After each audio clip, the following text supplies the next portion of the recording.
राशि को धारण कराएं। आप सभी जोरदार तालियों से स्वागत करेंगे। हरि ओम। माल्यादीनि सुगंधेने मालित्यादीनि वै प्रभो मया हृतानि पुष्पाणि पूजार्थं प्रतिगृह्यतां। प्रणमामि नमस्करोमि नमामि।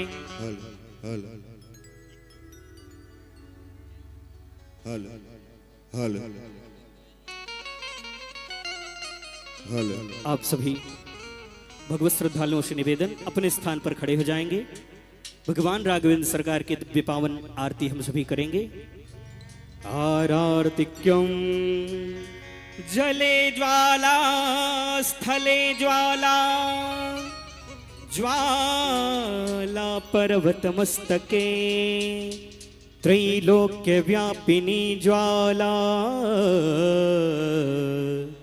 ज्वाला देवी नमोस्तुते। आइए आरती करेंगे भगवान की।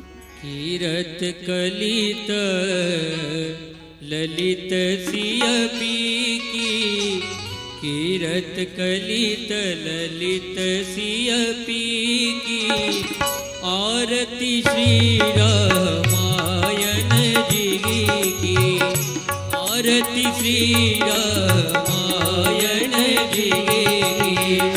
कीरत कलित ललित सियपी की, आरती श्री रामायण जी की।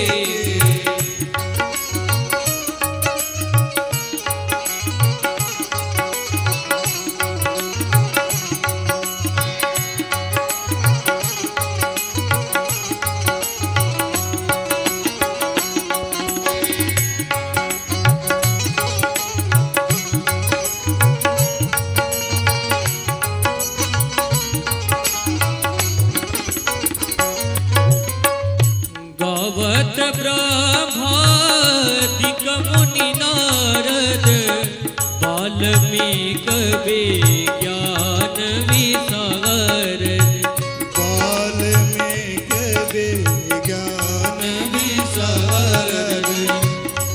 सनकादिशेष वरोसार, सुख सनकादिशेष वरोसार।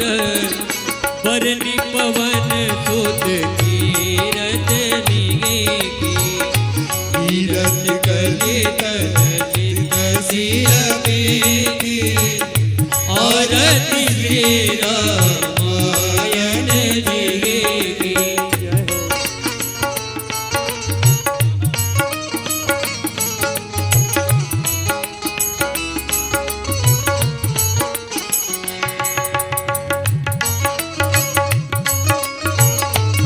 जय जय।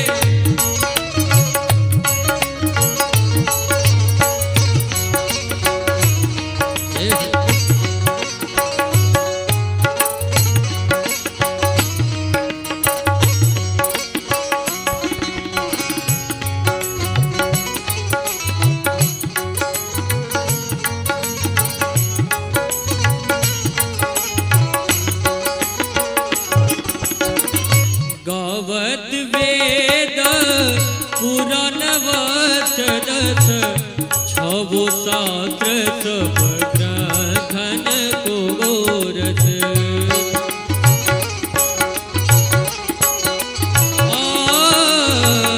गावत वेद पुराण वत दस, छवो शास्त्र सब ग्रंथन को गोरस।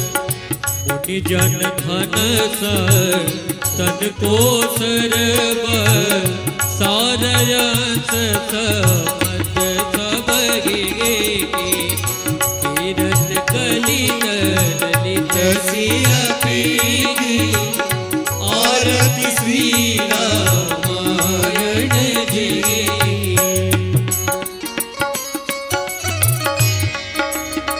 जय जय।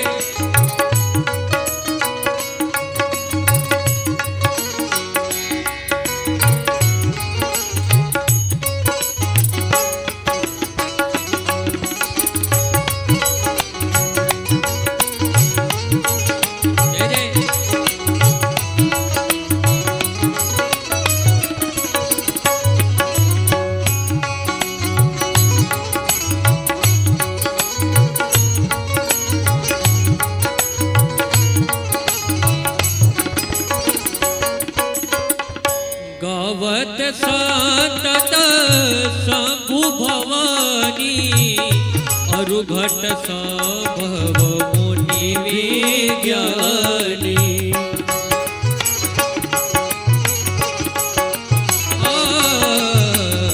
गावत संतत शंभु भवानी अरुघट संभव मुनि विज्ञानी व्यासवादे कवि बरज बखानी काग भोसुंडे गरुड़ के तीरथ कलित ललित सिया पीकी आरती श्री रामायण जी की कलिमल हरनी विषय रस की सुभग श्रृंगार मुक्ति जुगते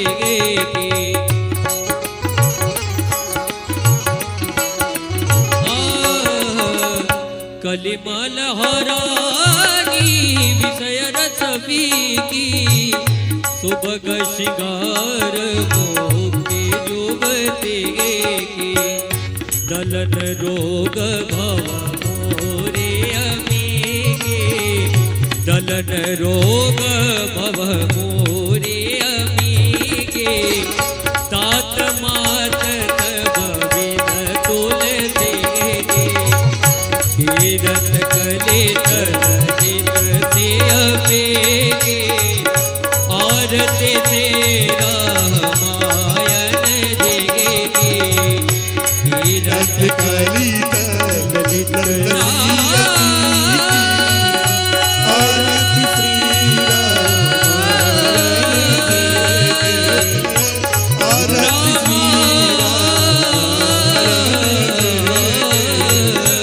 आरती श्री आरती श्री हरिः ओम् जलेन शीतले कर्णं पुष्पै देवताभिवन्दनम् आत्माभिवन्दनं मन्त्रपुष्पाञ्जलिः ॐ जज्ञेन जज्ञमयजन्त देवास्तानि धर्माणि प्रथमान्यासन्ना तेहनाकं महिमानः सजन्त यत्र पूर्वे साध्याः सन्ति देवाः ॐ भ्रुवस्वाक्षमाप्रा नमस्कारान् मन्त्रपुष्पाञ्जलिं समर्पयामि प्रणमामि नमस्करोमि नमामि प्रेम सुबले श्री सीतारामचंद्र भगवान की जय श्री हनुमान जी महाराज की जय श्री शंकर भगवान की जय श्री यज्ञनारायण भगवान की जय पूज्य व्यास जी महाराज की जय जय जय श्री सीताराम।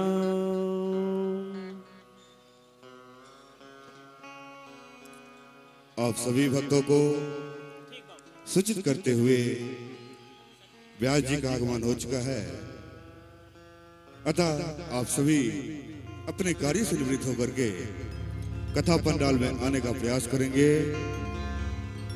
अवध धाम से पधारे कथा व्यास परम पूज्य नीशु भरद्वाज गोपी जी का आगमन हो चुका है।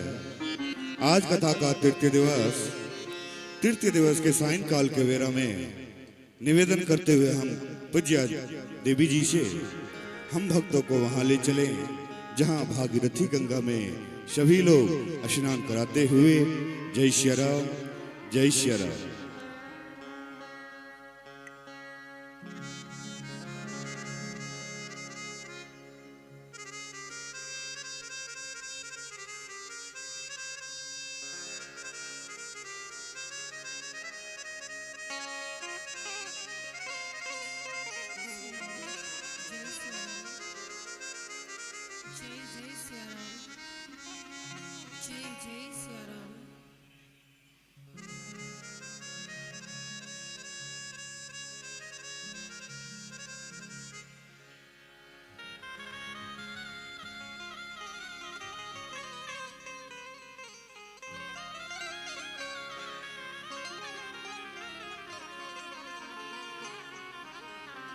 जय सिया राम जय जय सिया राम राम जय जय सिया राम।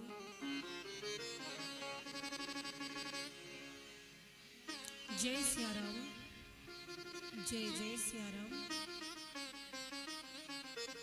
राम जय जय सिया राम। जय जय सिया राम। जय जय सिया राम।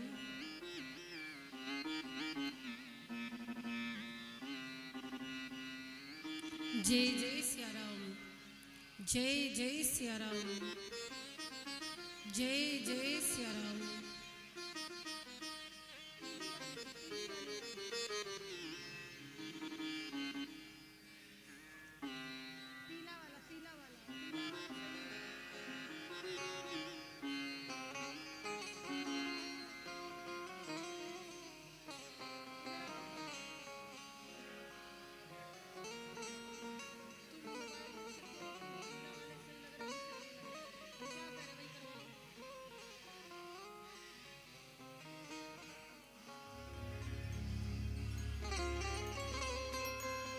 श्री राम।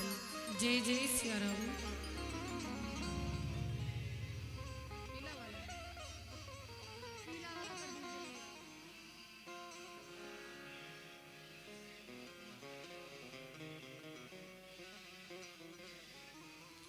आकर के अपने हिसाब से ठीक करा लीजिए। श्री राम। जय जय सिया राम। इसके पहले पीला वाला था वो ठीक था। श्री राम। जय जय सिया राम। जय जय सिया राम। जय जय सिया राम। राम जय जय सिया राम। जय जय सिया राम। जय जय सिया राम। जय जय सिया राम।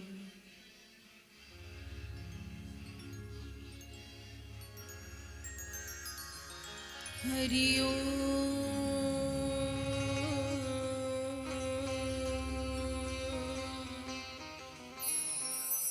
स्वस्ति श्री गणेशाय नमः।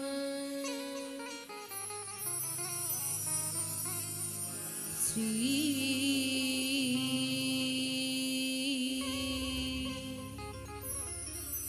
गुरुवे नमः।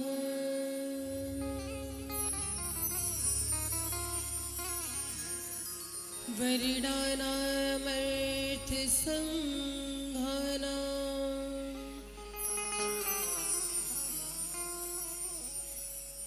रसानां छन्दसामपि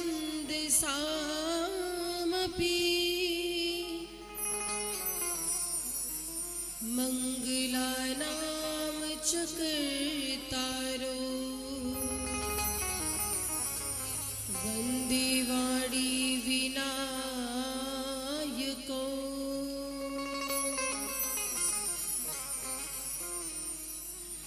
भवानी शंकरो वन्दे श्रद्धा विश्वास रूपिणो। याभ्यां विना न पश्यन्ति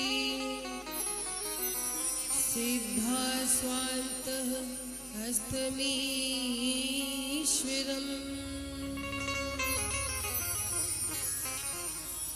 ध्येयं सदा परिभवग्नं भीष्टदोहम्।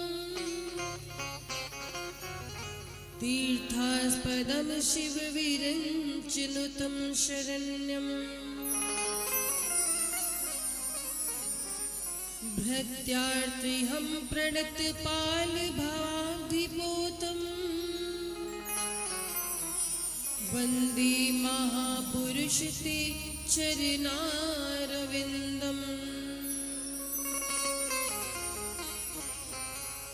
मङ्गलं कौशलेन्द्राय महनीय गुणाब्धये। चक्रवर्ती तनुजाय सार्वभौमाय मङ्गलम्।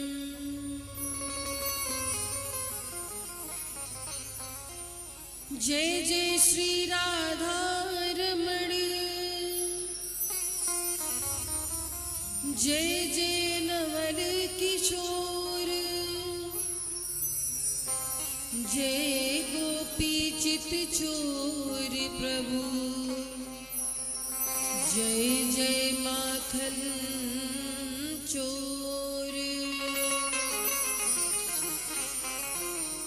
अखंड मंडलाकारं व्याप्तं येन चराचरम्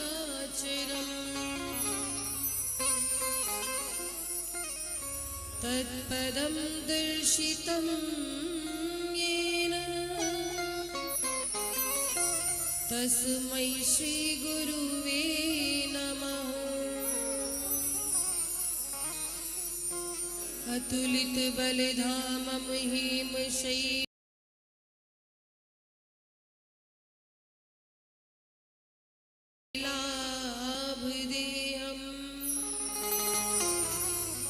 धनुजवन कृशानं ज्ञानिनामाग्रगण्यं सकलगुणनिधानं वानराणामधीशं रघुपति प्रिय भक्तं वातजातं नमामि।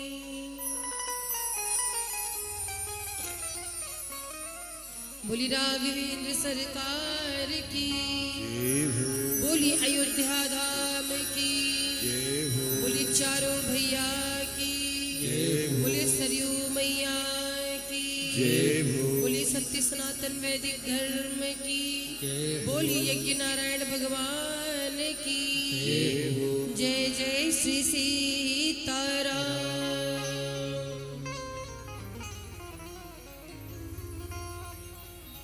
परमाध्यक्ष अनंत कोटि ब्रह्मांड नायक सर्वेश्वरेश्वर पुराण पुरुषोत्तम भक्तवांछा कल्पतरु श्री सीताराम जी की शब्दमय मूर्ति श्री रामचरितमानस की पावन कथा का आज तृतीय दिवस है। विगत 2 दिनों से आप सभी भगवत भक्त बड़े भाव से भगवान की लालित्यमयी गाथा का श्रवण लाभ प्राप्त कर रहे हैं। बहुत सुंदर अवसर है ये। श्री श्री 1008 श्री रुद्रचंडी महायज्ञ का अनुष्ठान हुआ है, जिसमें आप सभी भगवत भक्त परिक्रमा करके यज्ञ में सम्मिलित होकर के भगवान की कृपा के भागी बन रहे हैं। आज हम सभी तृतीय दिवस की कथा में प्रविष्ट हो, इससे पूर्व भगवान नाम संकीर्तन का आश्रय लेते हुए वाणी को जीवा को पवित्र करेंगे। जो भी भक्त यहाँ पर पंडाल में उपस्थित हैं, हमारी श्रद्धामयी माताएं, शक्ति स्वरूपा बहनें, भगवत वृंद, हमारे सामवेद के साधक और फेसबुक यूट्यूब लाइव के माध्यम से, सन्मार्ग टीवी के माध्यम से हमारे चैनल पर कथा को श्रवण कर रहे सभी श्रोतागणों को सादर जय श्री सीताराम। आइए चलते हैं कथा की ओर। इससे पूर्व 2 पंक्तियों के लिए भगवान नाम संकीर्तन, तत्पश्चात हम आप भगवान की सुंदर कथा को सुनने सुनाने का उपक्रम आरंभ करेंगे। बोली राघवेंद्र सरकार की जय हो। हरे राम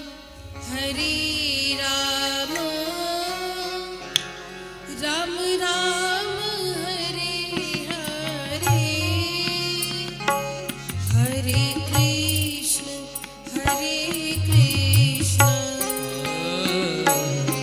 कृष्ण कृष्ण हरे हरे, हरे राम राम राम हरे हरे, हरे कृष्ण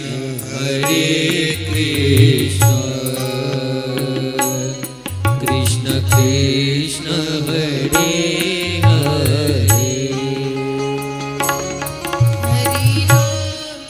हरे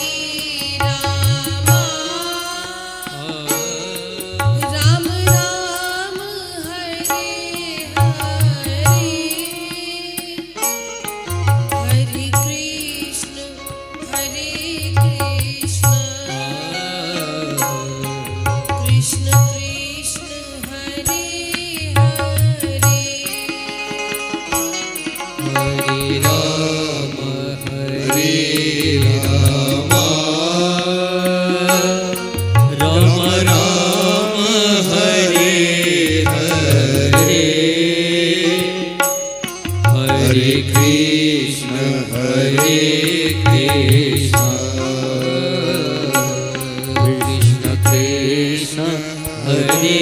हरे। बोलिए राघवेंद्र सरकार की।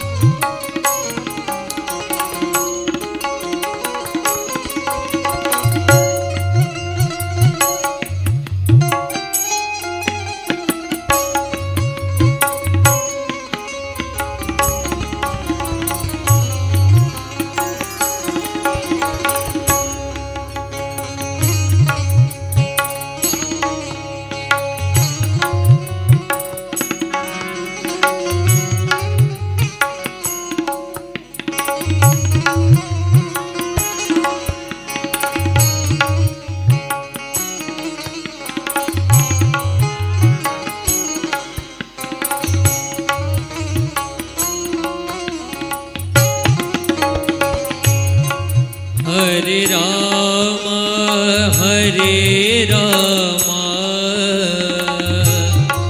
राम राम हरे हरे।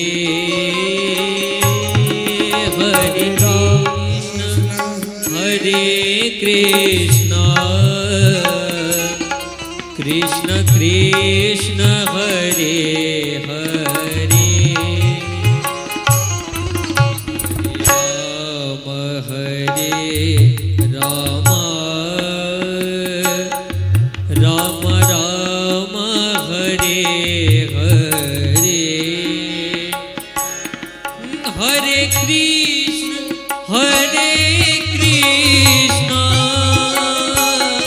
कृष्ण कृष्ण हरे हरे। हरे राम राम राम हरे हरे। हरे कृष्ण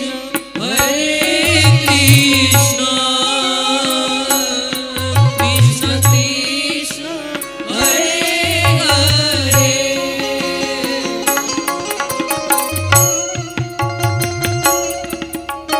तालियों की सेवा करते हुए हरि बोल।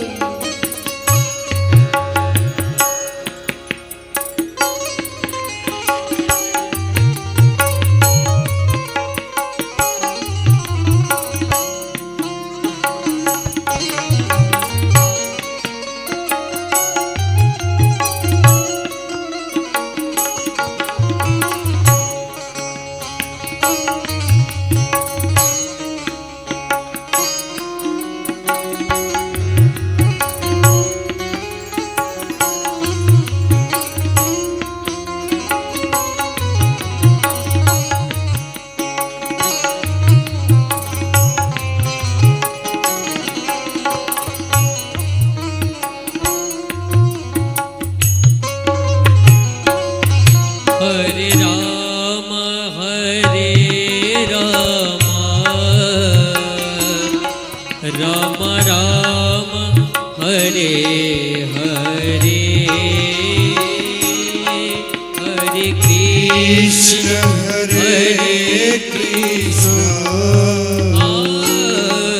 कृष्ण कृष्ण हरे हरे। हरे राम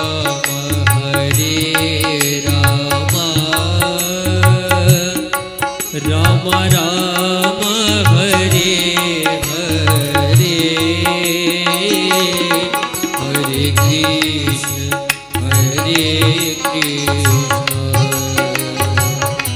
कृष्ण कृष्ण हरे हरे।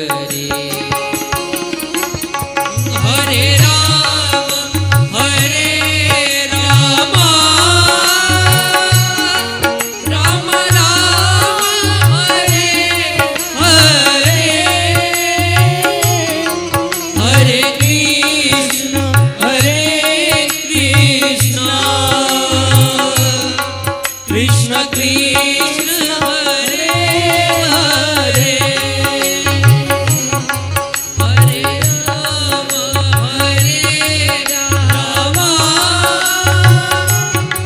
राम राम हरे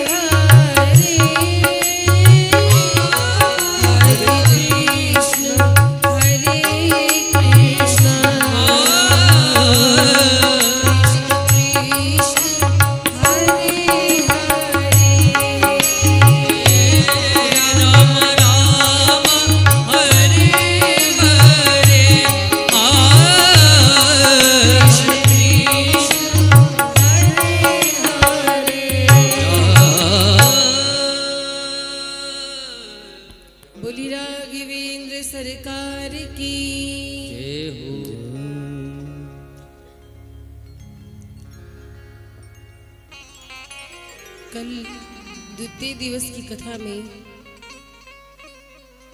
भगवान भोलेनाथ और माँ पार्वती का सुंदर विवाह उत्सव आप सभी ने मनाया है। विवाह के कथा का आनंद प्राप्त किया है। देखिए महाराज, ये जो विवाह है ना, एक प्रकार का यज्ञ होता है। विवाह भी एक यज्ञ है और हमारे 16 संस्कारों में एक संस्कार ये विवाह भी है। तो विवाह जो है वो बड़ी ही विधि विधान के अनुसार, वैदिक रीति के अनुसार ही करना चाहिए। भगवान भोलेनाथ माता पार्वती का विवाह आरंभ हुआ है। भोलेनाथ जी की ओर से जो पंडित जी हैं वो नारद जी बने। पार्वती जी की ओर से भी ब्राह्मण देवता आए थे। जब पाणी ग्रहण का समय आया है तो पार्वती माता की ओर से जो ब्राह्मण देवता थे उन्होंने शिव जी से कहा कि अब आप संकल्प कीजिए, पहले अपना नाम बताइए। शिव जी ने अपना नाम बताया, फिर बोले अपने पिता का नाम बताइए। अब शिव जी सोचने लगे हमारे पिता तो है ही नहीं, मैं नाम किसका बताऊं।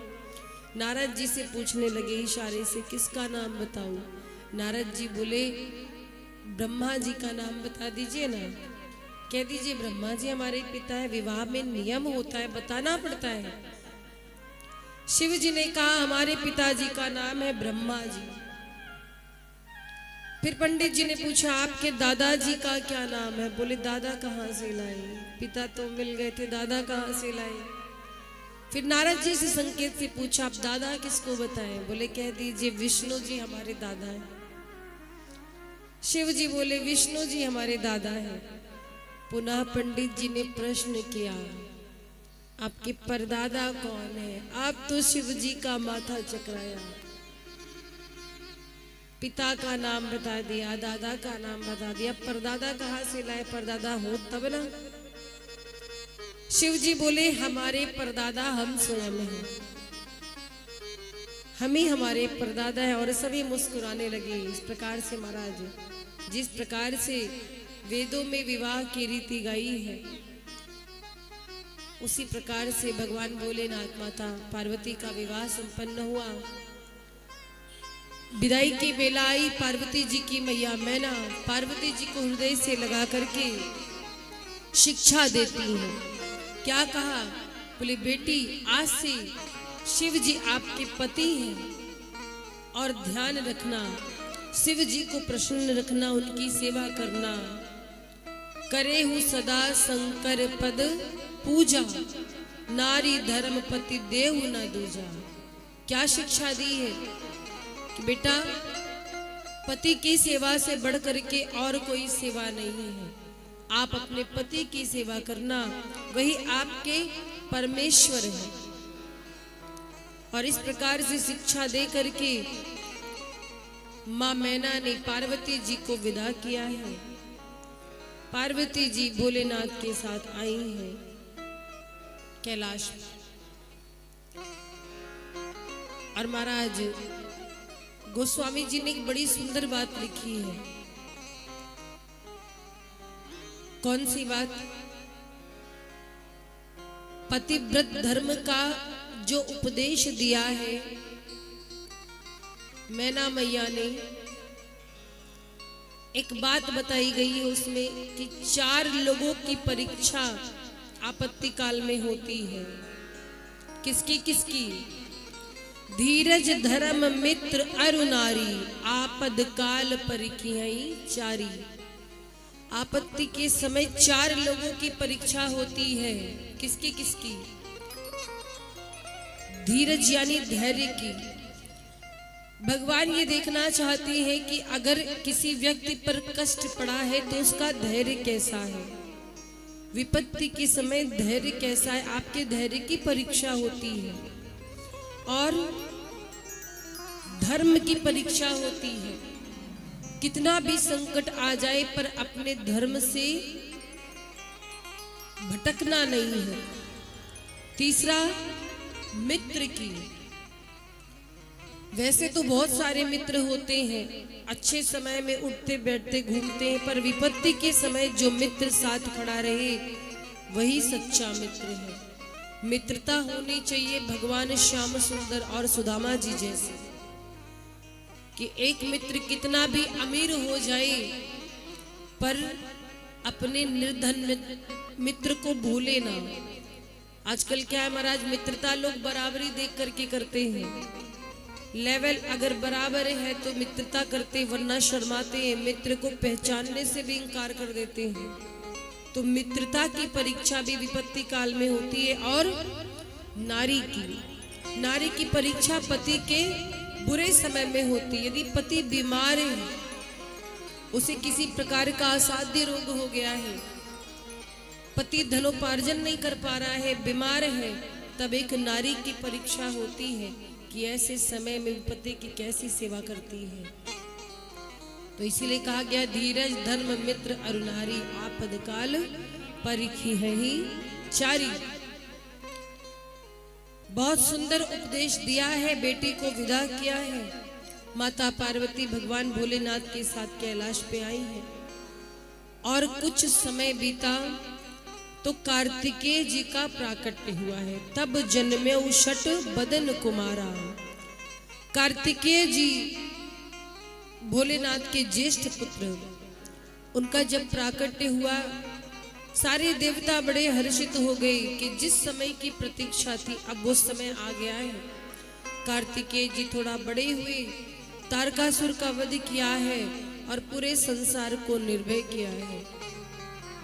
और महाराज इस प्रकार से भगवान भोलेनाथ और माता पार्वती का जो गृहस्थ जीवन है बड़ा ही आनंदमय है। अच्छा, कुछ लोग कहते हैं कि गृहस्थ जीवन में भजन नहीं हो पाता है, बहुत जिम्मेदारियां होती हैं तो हमारे से भजन नहीं हो पाता है। पर जानकारी के लिए बता दूं कि गृहस्थों की भगवान जल्दी सुनते हैं। प्रायः मैं ये बात कहती हूँ, आज भी कहूंगी कि 4 आश्रमों में सर्वश्रेष्ठ गृहस्थ आश्रम है, ब्रह्मचर्य, वानप्रस्थ, संन्यास और गृहस्थ। इन सब में सर्वश्रेष्ठ गृहस्थ आश्रम है। गृहस्थों को भगवान जल्दी मिलते हैं। सुदामा जी कौन थे? गृहस्थ थे। गोपियां कौन थी? गृहस्थ थी। विदुर जी गृहस्थ हैं, मीराबाई गृहस्थ हैं। भगवान मिले कि नहीं मिले बोलो? तो गृहस्थों पर भगवान कृपा क्यों जल्दी करते हैं? क्योंकि घर परिवार की जिम्मेदारियों को निभाते हुए जो व्यक्ति मन से भगवान के भजन में लगा रहता है, भगवान ऐसे व्यक्ति से ज्यादा प्रसन्न होते हैं। और अगर देखा जाए तो सबसे सुंदर गृहस्थी भगवान भोलेनाथ की है। भगवान भोलेनाथ के परिवार में जितने भी सदस्य हैं सब भगवान की पूजा करते हैं और उनकी पूजा भी होती है स्वयं। कौन कौन है भोलेनाथ के परिवार में? स्वयं भगवान भोलेनाथ, माता पार्वती। भगवान भोलेनाथ के शीश पर चंद्रमा विराजमान है, चंद्रदेव की पूजा हमारे यहाँ होती है। गंगा मैया विराजमान है, हम लोग गंगा में गोते लगा करके मन को तन को शुद्ध करते हैं। नंदीश्वर जी की भी पूजा होती है। कार्तिकेय जी की पूजा साउथ यानी दक्षिण भारत में अधिक होती है। और गणपति जी, भगवान गणेश की पूजा भी होती है। और इतनी सुंदर गृहस्थी है कि ये सब मिल करके भगवान के भजन में लगे रहते हैं। ऐसी सुंदर गृहस्थी भला किसकी होगी? भगवान भोलेनाथ की। देखो एक बात तो है, भगवान भोलेनाथ और भगवान श्री राम अलग नहीं, दोनों एक हैं। दोनों एक ही, अंतर नहीं है। जैसे कुछ लोग कहते हैं कि हम तो भगवान भोलेनाथ के भक्त हैं, कुछ लोग कहते हैं हम वैष्णव हैं, हम विष्णु भगवान के भक्त हैं। तो सबसे पहले ये जान लीजिए कि शिव और भगवान हरि अलग नहीं है, एक ही है। दोनों में कोई अंतर नहीं है। अगर आपने राम जी की पूजा की तो भगवान भोलेनाथ प्रसन्न होते हैं, और भोलेनाथ की पूजा की तो राम जी की कृपा हो जाती है। हरि हर एक है दोनों, न ये कम है न वो कम है। बोलो शंकर भगवान की। हरि हर एक है दोनों, हरि हर एक है दोनों, न ये कम है न वो कम है। हरि हर एक है दोनों, न ये कम है न वो कम है। हरि हर एक है दोनों।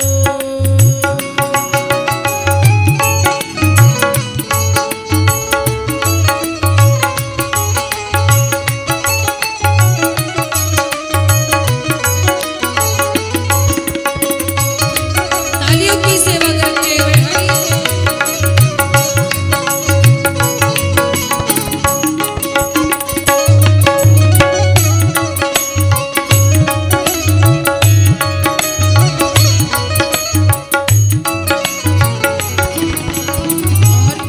बहुत सुंदर बात कही गई है। ये रहती है हिमाचल में, वो रहते क्षीर सागर में। ये रहते हैं हिमाचल में, वो रहते क्षीर सागर में।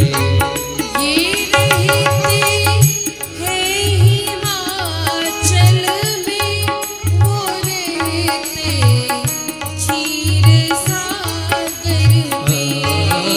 ये रहते हैं हिमाचल में, वो रहते क्षीर सागर में। ससुर घर ससुर घर ससुर घर दोनों रहते हैं। ससुर घर दोनों रहते हैं, न ये कम है न वो कम है। हरि हर एक है दोनों, न ये कम है न वो कम है। हरि हर एक है दोनों। दोनों हाथों को उठा करके तालियों की सेवा करते हुए बोलो शंकर भगवान की जय।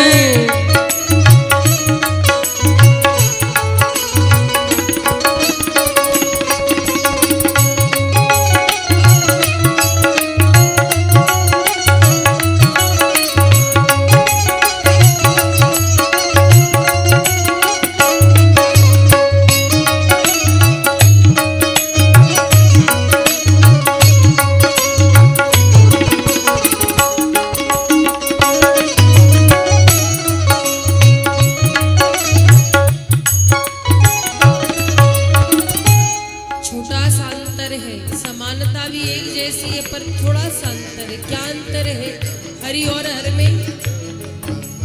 अंतर बहुत सुंदर है, सुनिएगा।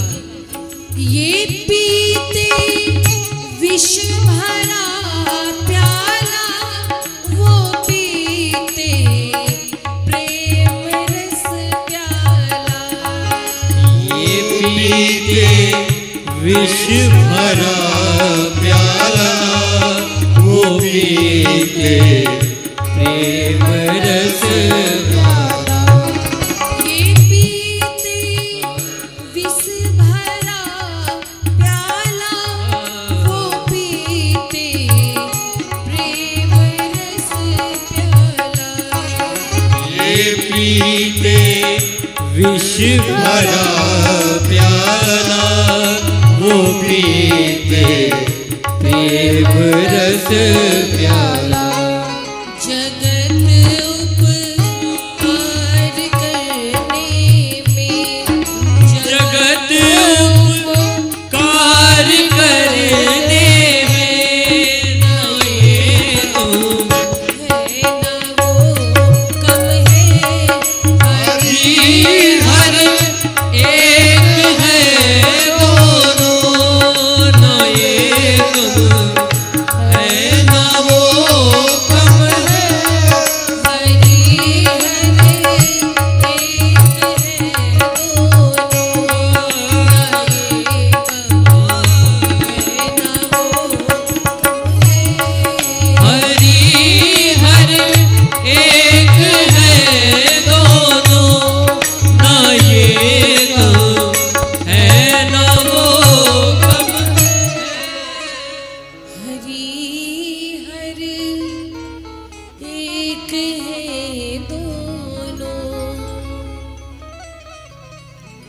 तो इस प्रकार से महाराज भगवान शिव में भगवान हरि में कोई अंतर नहीं है।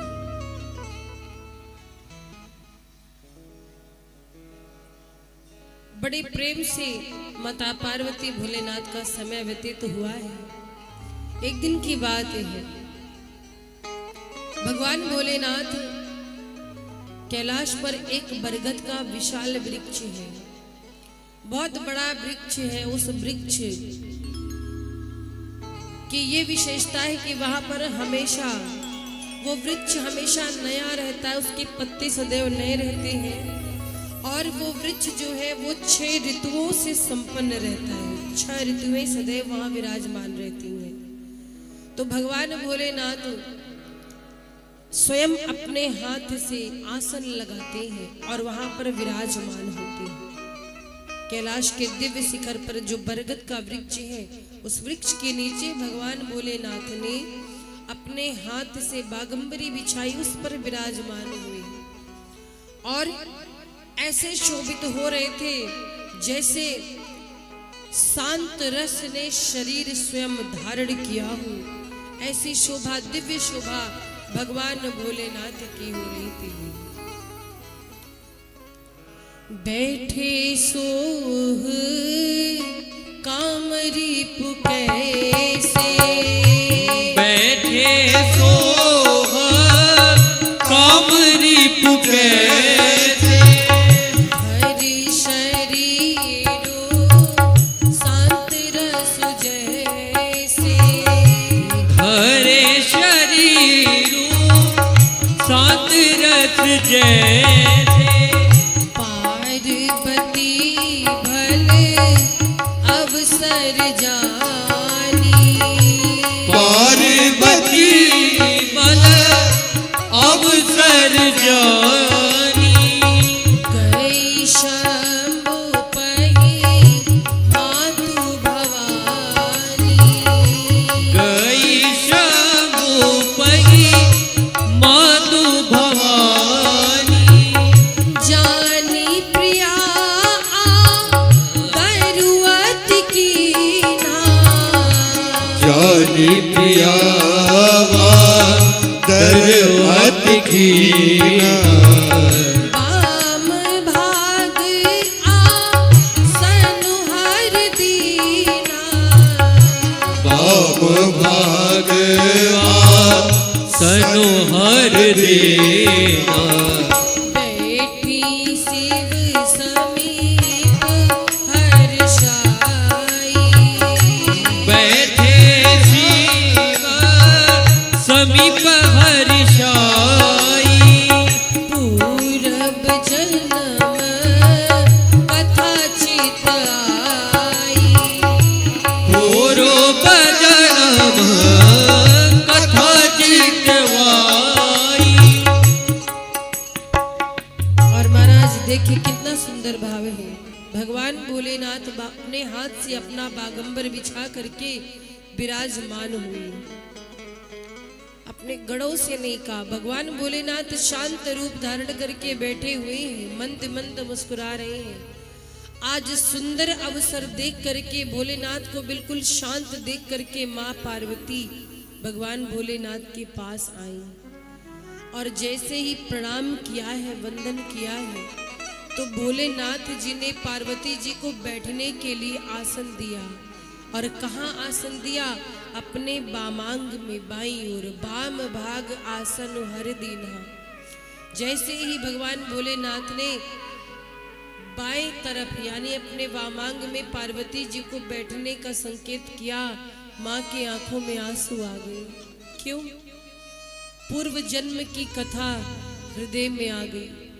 इससे पूर्व भोलेनाथ ने मेरा त्याग कर दिया था तो मुझे सामने बैठने के लिए कहा था, और अब इतने वर्षों बाद मुझे अपनी पत्नी का स्थान दिया है, बगल में बिठा रहे हैं। माँ की आंखों से आंसू गिरने लगे। अच्छा, एक बात और है, यहाँ पर गोस्वामी जी लिखते हैं कि जब पार्वती जी भगवान भोलेनाथ के निकट आई, प्रणाम किया है, तो भोलेनाथ ने पार्वती मैया का बहुत आदर किया। जानी प्रिया आदर अति कीन्हा, थोड़ा नहीं अति। अति शब्द का प्रयोग कब होता है? जब कोई चीज सीमा से बाहर होती है तब वहां पर अति का प्रयोग होता है। जब बहुत भारी मात्रा में वर्षा होने लगती तो लोग कहते अति की वर्षा हो रही है ना। तो यहाँ पर अति शब्द का प्रयोग क्यों किया?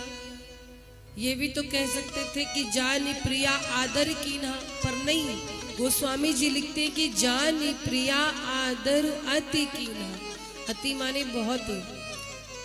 अच्छा, नियम तो ये होता है कि जो छोटा होता है वो अपने से बड़े का आदर करता है ना। छोटे अपने से बड़े का आदर करते हैं, बड़े छोटों का आदर नहीं करते, उनसे स्नेह करते हैं। तो पार्वती जी का इतना आदर क्यों किया शिव जी ने? कारण क्या है? ये अति शब्द का प्रयोग एक जगह और आया है मानस में। कहा? जब भगवान श्री राम जी को लक्ष्मण जी को मांगने के लिए बक्सर वाले बाबा विश्वामित्र जी पधारे थे तो चक्रवर्ती जी ने भी अति आदर दो तनय बुलाए, बड़े आदर के साथ अपने बेटों को बुलाया था। तो प्रश्न ये उठता है कि आज बड़ा अपने से छोटे का आदर कर रहा है, कारण क्या है? कारण ये है महाराज कि अगर अपने से छोटा भी कोई बहुत बड़ा कार्य करने जा रहा है, समाज कल्याण के लिए, संसार कल्याण के लिए कोई बहुत बड़ा कार्य करने जा रहा है या करके वापस आ रहा है, तो ऐसी स्थिति में बड़ा भी अपने छोटे का आदर कर सकता है। चक्रवर्ती जी महाराज ने राम और लक्ष्मण जी का आदर इसलिए किया था क्योंकि मेरे बेटे जब वन में जाएंगे तो बहुत बड़ा कार्य करके आएंगे, राक्षसों पर विजय प्राप्त करके आएंगे। लेकिन भवानी मैया का इतना आदर क्यों किया है प्रभु ने? क्योंकि बाबा जानते हैं कि आज पार्वती जी मुझसे कुछ पूछने के लिए आई हैं, उनके मन में क्या है जान गए भोलेनाथ। भोलेनाथ जानते हैं कि आज पार्वती जी जो मुझसे प्रश्न करेंगी, राम कथा मुझसे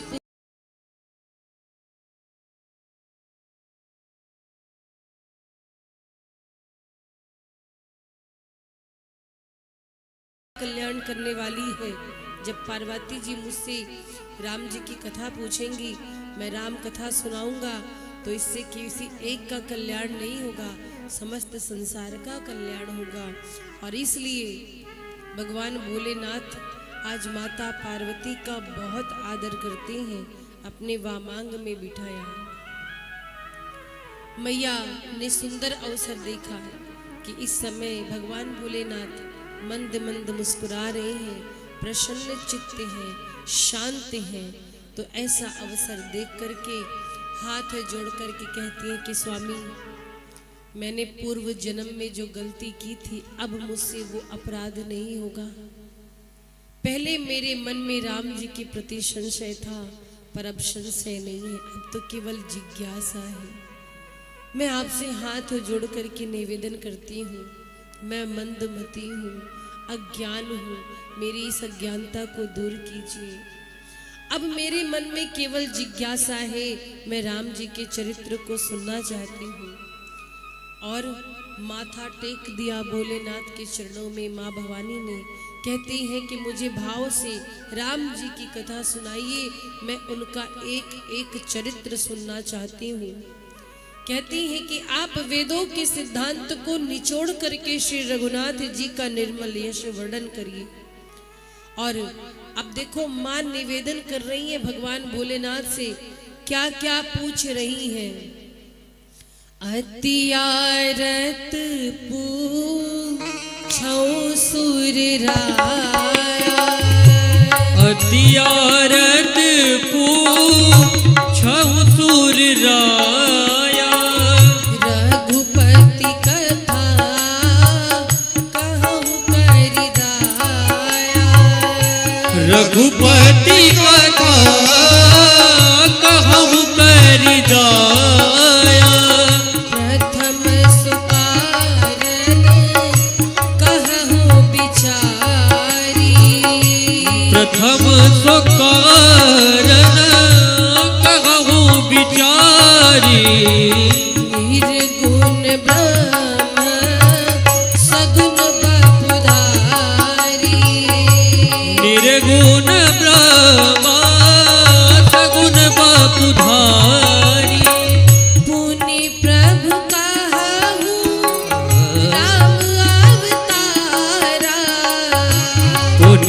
प्रभु कहूँ राम अवतार। बाल चरित पुनि कहु उदारा। बाल चरित्र पुनि कहु उदारा। कहु कथा जानकी विवाही। कहु कथा जानकी विवाही। राज तजा सो दूषण काहि। राज तजा दूषण काहि। बन बस कीन्हे चरित अपारा। बन बस के चरित्र अपारा। कहु नाथ जिमि रावण मारा। कहु नाथ जिमि रावण मारा। राज बैठी कीन्ही बहुलीला। राज बैठ कीनी बहुलीला। सकल कहु कर सुख सीला। सकल कहु कर सुख लीला। मैया हाथ जोड़ करके कहती है कि अति आरत्य पूछो सुरराया। हे देवों के देव महादेव, आज आर्त भाव से मैं निवेदन कर रही हूँ, आपसे हाथ जोड़ कर कहती हूँ मुझे राम जी की कथा सुनाइए। रघुपति कथा कहा हो कर दया, मुझ पर दया कीजिए। मेरे पूर्व जन्म के अपराधों को क्षमा कर मेरे इस भाव को देखिए स्वामी। आप मुझे एक एक करके राम जी की कथा विस्तार से सुनाइए। पहले तो ये बताइए कि जो निर्गुण ब्रह्म है वो सगुण रूप धारण क्यों करते हैं? निर्गुण और सगुण में अंतर क्या है ये मुझे बताइए। फिर प्रभु राम जी के अवतार की कथा सुनाइएगा मुझे। बाल्यावस्था में राम जी ने कौन कौन से लीला की, एक एक लीला का वर्णन करिएगा। किस प्रकार से जनकपुर पहुंचे राम जी, किस प्रकार से धनुर्भंग करके विवाह हुआ है राम जी का जानकी जी का, वो कथा भी मुझको बताइएगा। और घर के सुखों का त्याग करके वनवास क्यों गए ये कारण भी मुझे बताइएगा। और वन में रह करके भगवान ने कौन कौन से अपार चरित्र किए मुझे बताइएगा स्वामी। किस प्रकार से रणभूमि में वीरता के साथ रावण का संहार किया है राम जी ने, ये कथा भी सुनाइएगा। और जब अयोध्या वापस लौट करके आए हैं प्रभु, जब राज सिंहासन पर विराजमान हुए तब कौन कौन सी लीला की मुझे एक एक कथा सुनाइएगा। और प्रभु अगर मुझसे कोई प्रसंग छूट गया हो, मैं ना भी पूछ पाई हूँ तो भी छिपाइएगा नहीं, मुझे एक एक कथा सुनना है। और महाराज जैसे मैया ने बाबा से एक एक प्रसंग की चर्चा की, सुनने के लिए जिज्ञासा प्रकट की, भगवान भोलेनाथ प्रसन्न हो गए और राम जी का पूरा चरित्र बाबा के हृदय में घूमने लगा, नाचने लगा। एक एक चरित्र का दर्शन भोलेनाथ कर रहे हैं। हरि ही राम चरित सब आए, प्रेम पुलक लोचन जल छाए। हर ही राम चरित सब आए, यानी भगवान भोलेनाथ के हृदय में राम जी का पूरा चरित्र घूमने लगा, आंखों से आंसू गिरने लगे मेरे बाबा के।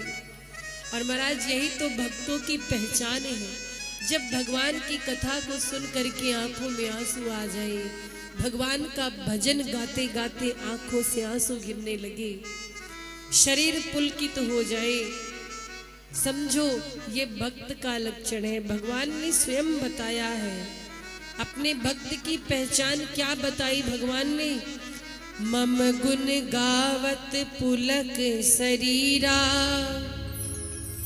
गद गद गिरा नयन बहनीरा। मेरा गुणगान करते करते अगर आंखों में आंसू आ जाए, शरीर रोमांचित हो जाए, तो समझना कि ये मेरे भक्त का पहचान है, मेरे भक्त की पहचान है। और महाराज बाबा के हृदय में भगवान की छवि है।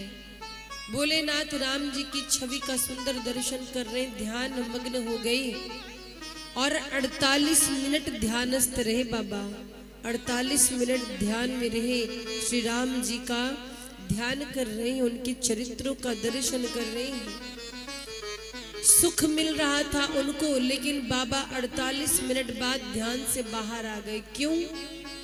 बाबा ने सोचा कि मैं ध्यान कर रहा हूं चरित्र का, तो केवल मुझे सुख मिल रहा है। मैं जब इसे व्यक्त करूंगा, राम जी की कथा पार्वती जी को सुनाऊंगा, तो इस प्रक्रिया से आगे चलकर के पूरे विश्व को सुख प्राप्त होगा। तो पूरे विश्व को सुख मिल सके, इसलिए भगवान भोलेनाथ ने अपना सुख त्याग दिया, ध्यान से बाहर आए। और महाराज लोग अपने सुख के लिए जीते हैं, पर भगवान भोलेनाथ तो दूसरों के सुख के लिए जीते हैं।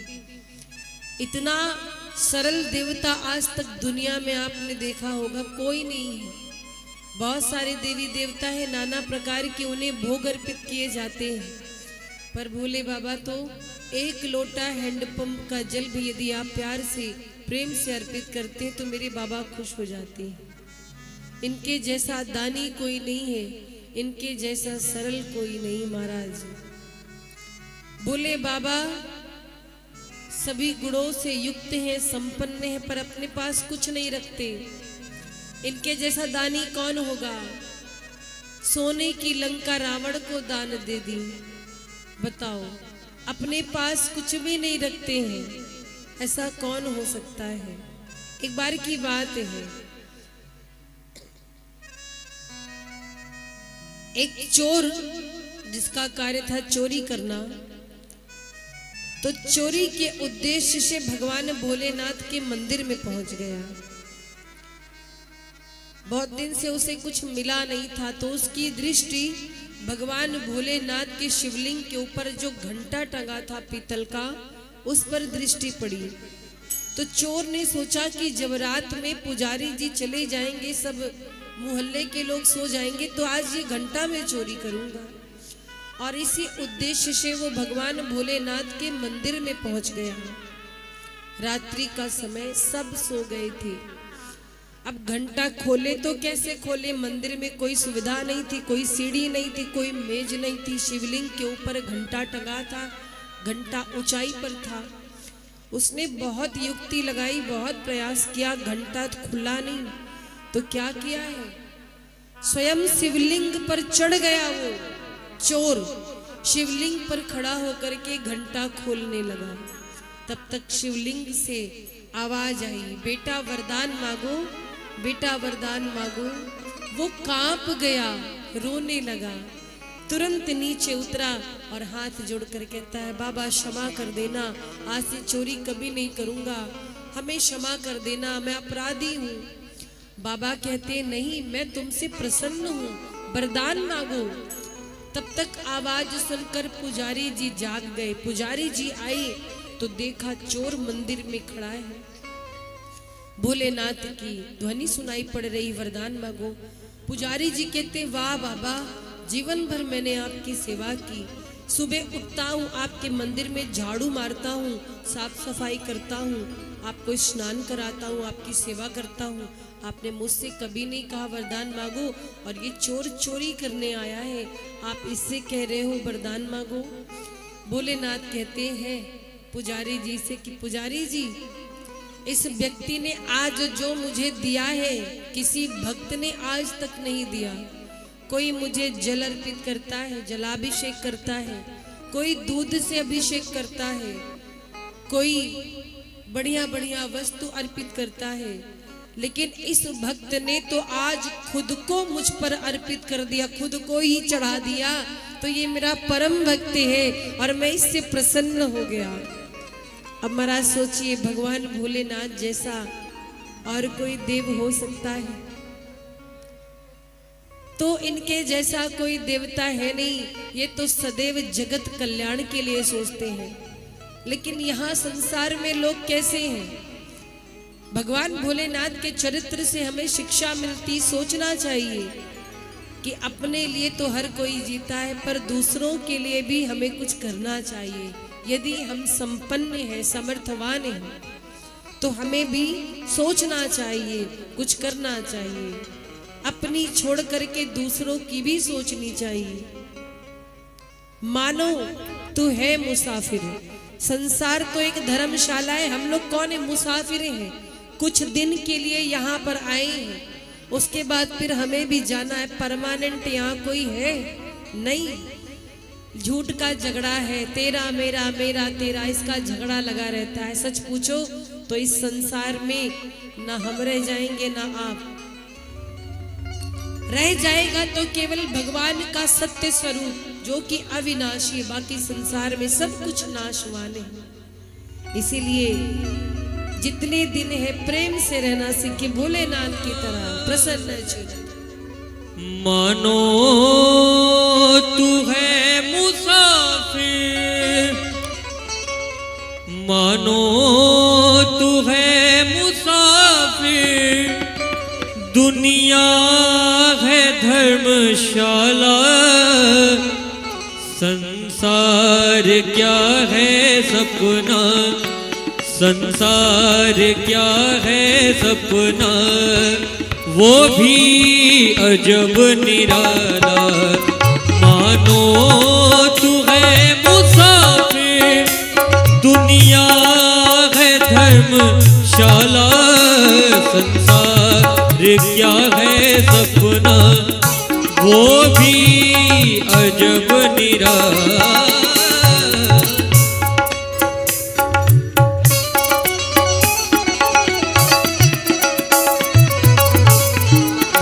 सेवा करते हुए हरि बोल।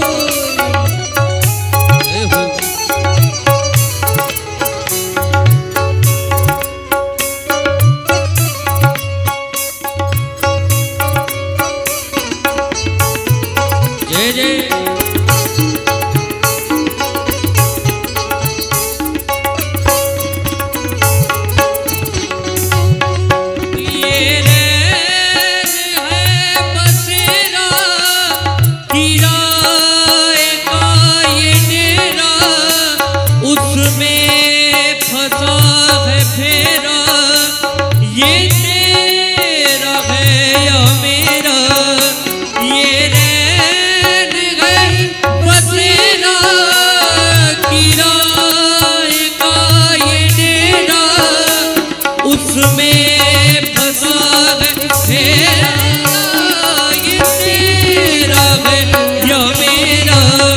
शीशे को मान बैठा तू मोतियों की माला, शीशे को मान बैठा तू मोतियों की माला, संसार क्या है सपना, वो भी अजब निराला।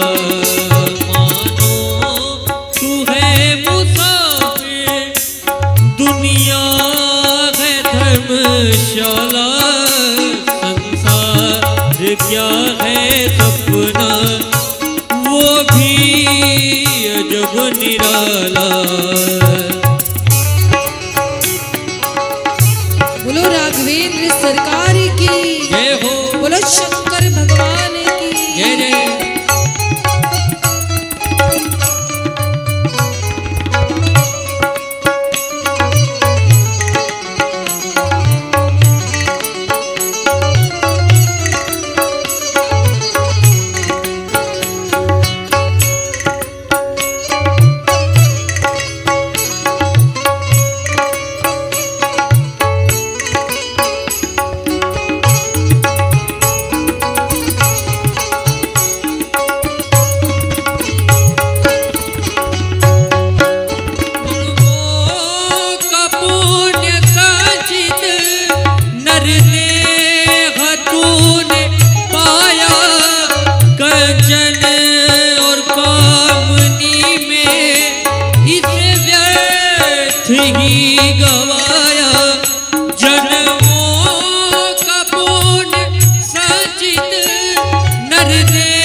कौड़ी के मोल तूने हरि को बेच डाला, कौड़ी के मोल तूने हरि को बेच डाला।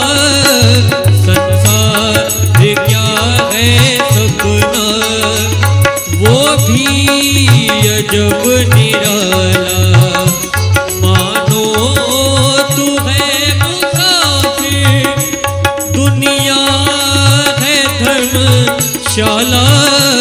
संसार क्या है सपना वो भी अजब निराला, वो भी अजब निराला, वो भी अजब निराला।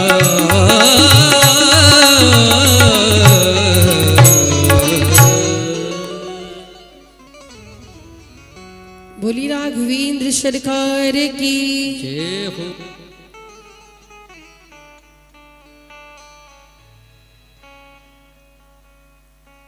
तो महाराज इस प्रकार से भगवान भोलेनाथ से माँ ने जब प्रार्थना की तो भगवान भोलेनाथ का ध्यान लग गया, चरित्र सब हृदय में आ गए, दर्शन किया है। और अब भगवान भोलेनाथ माँ को कथा सुनाने जा रहे हैं। अच्छा, रामचरितमानस की रचना किसने की है? गोस्वामी तुलसीदास जी ने की है, लेकिन सर्वप्रथम रचना भगवान भोलेनाथ ने की है। सबसे पहले मानस की रचना शिव जी ने की है, लेकिन इसे प्रकट नहीं किया था, मन में रचना की थी। रचि महेश निज मानस राखा, पाई सुसमय सिवासन भाखा। रचना तो भोलेनाथ ने की थी, पर मन में विचार था कि कोई अधिकारी मिले, कोई ऐसा व्यक्ति मिले जो कथा प्रेमी हो, तब मैं इस कथा को प्रकट करूं, क्योंकि कथा सुनने का अधिकार सबको नहीं होता है। राम कथा के ते ही अधिकारी, जिनको सत्संगति अति प्यारी। जिनका सत्संग में मन लगता है, भगवान में मन लगता है, वही राम जी की कथा के अधिकारी हैं। ये जो कथा है सबको नहीं मिलती महाराज, मन को लगाना पड़ता है। जीवन में दो चीज बड़े आवश्यक है। क्या क्या? भजन और भोजन। भजन और भोजन बहुत आवश्यक है जीवन के लिए। हम भोजन करते हैं और भजन भी करते हैं, लेकिन भजन का कोई नियम नहीं होता है, जब चाहो तब करो। देखो, भजन और भोजन में क्या अंतर है जानते हो? भजन की कोई मात्रा नहीं होती। भजन में कोई मात्रा है? भजन, कोई मात्रा नहीं। अब भोजन में ओ की मात्रा है ना, अर्थात भोजन की एक लिमिट होती है। जितना पेट में आएगा उतना ही हम खा सकते हैं, उससे ज्यादा हो गया तो फिर दिक्कत हो जाएगी, डॉक्टर के पास जाना पड़ेगा। बोलो सही है कि नहीं? लेकिन इंसान भजन के लिए पूछता है कितना भजन करे, भोजन के लिए नहीं पूछता है। ये आइटम मिल जाए, ये भी मिल जाए, ये भी थोड़ा सा लाओ, इसको भी चख ले। कितना भी भोजन करे, क्या है, किसी ने कह दिया आज हम ये बनाए, थोड़ा चख के देखिए, लाओ, वो भी थोड़ा सा खा ले। तो मात्रा भोजन की रखो, भजन की नहीं। भोजन से शरीर की तृप्ति होती, हमारे शरीर को ऊर्जा मिलती, पर भजन से हमारी आत्मा की तृप्ति होती, आत्मा पुष्ट होती है। शरीर का प्रबंध तो आप कर लेते हो, पर आत्मा का भी प्रबंध करना बहुत आवश्यक है। तो अब बाबा मैया को राम जी के अवतार की कथा सुनाने जा रहे हैं, और कथा सुनाने से पहले मंगलाचरण किया है, क्योंकि कथा सुनाने से पहले मंगलाचरण की आवश्यकता होती है। क्यों मंगलाचरण की आवश्यकता होती है? अच्छे कार्यों में, सत्कर्मों में विघ्न बहुत आते हैं, और वो विघ्न ना आए इसीलिए मंगलाचरण कहना चाहिए। तो बाबा मंगलाचरण आरंभ करते हैं।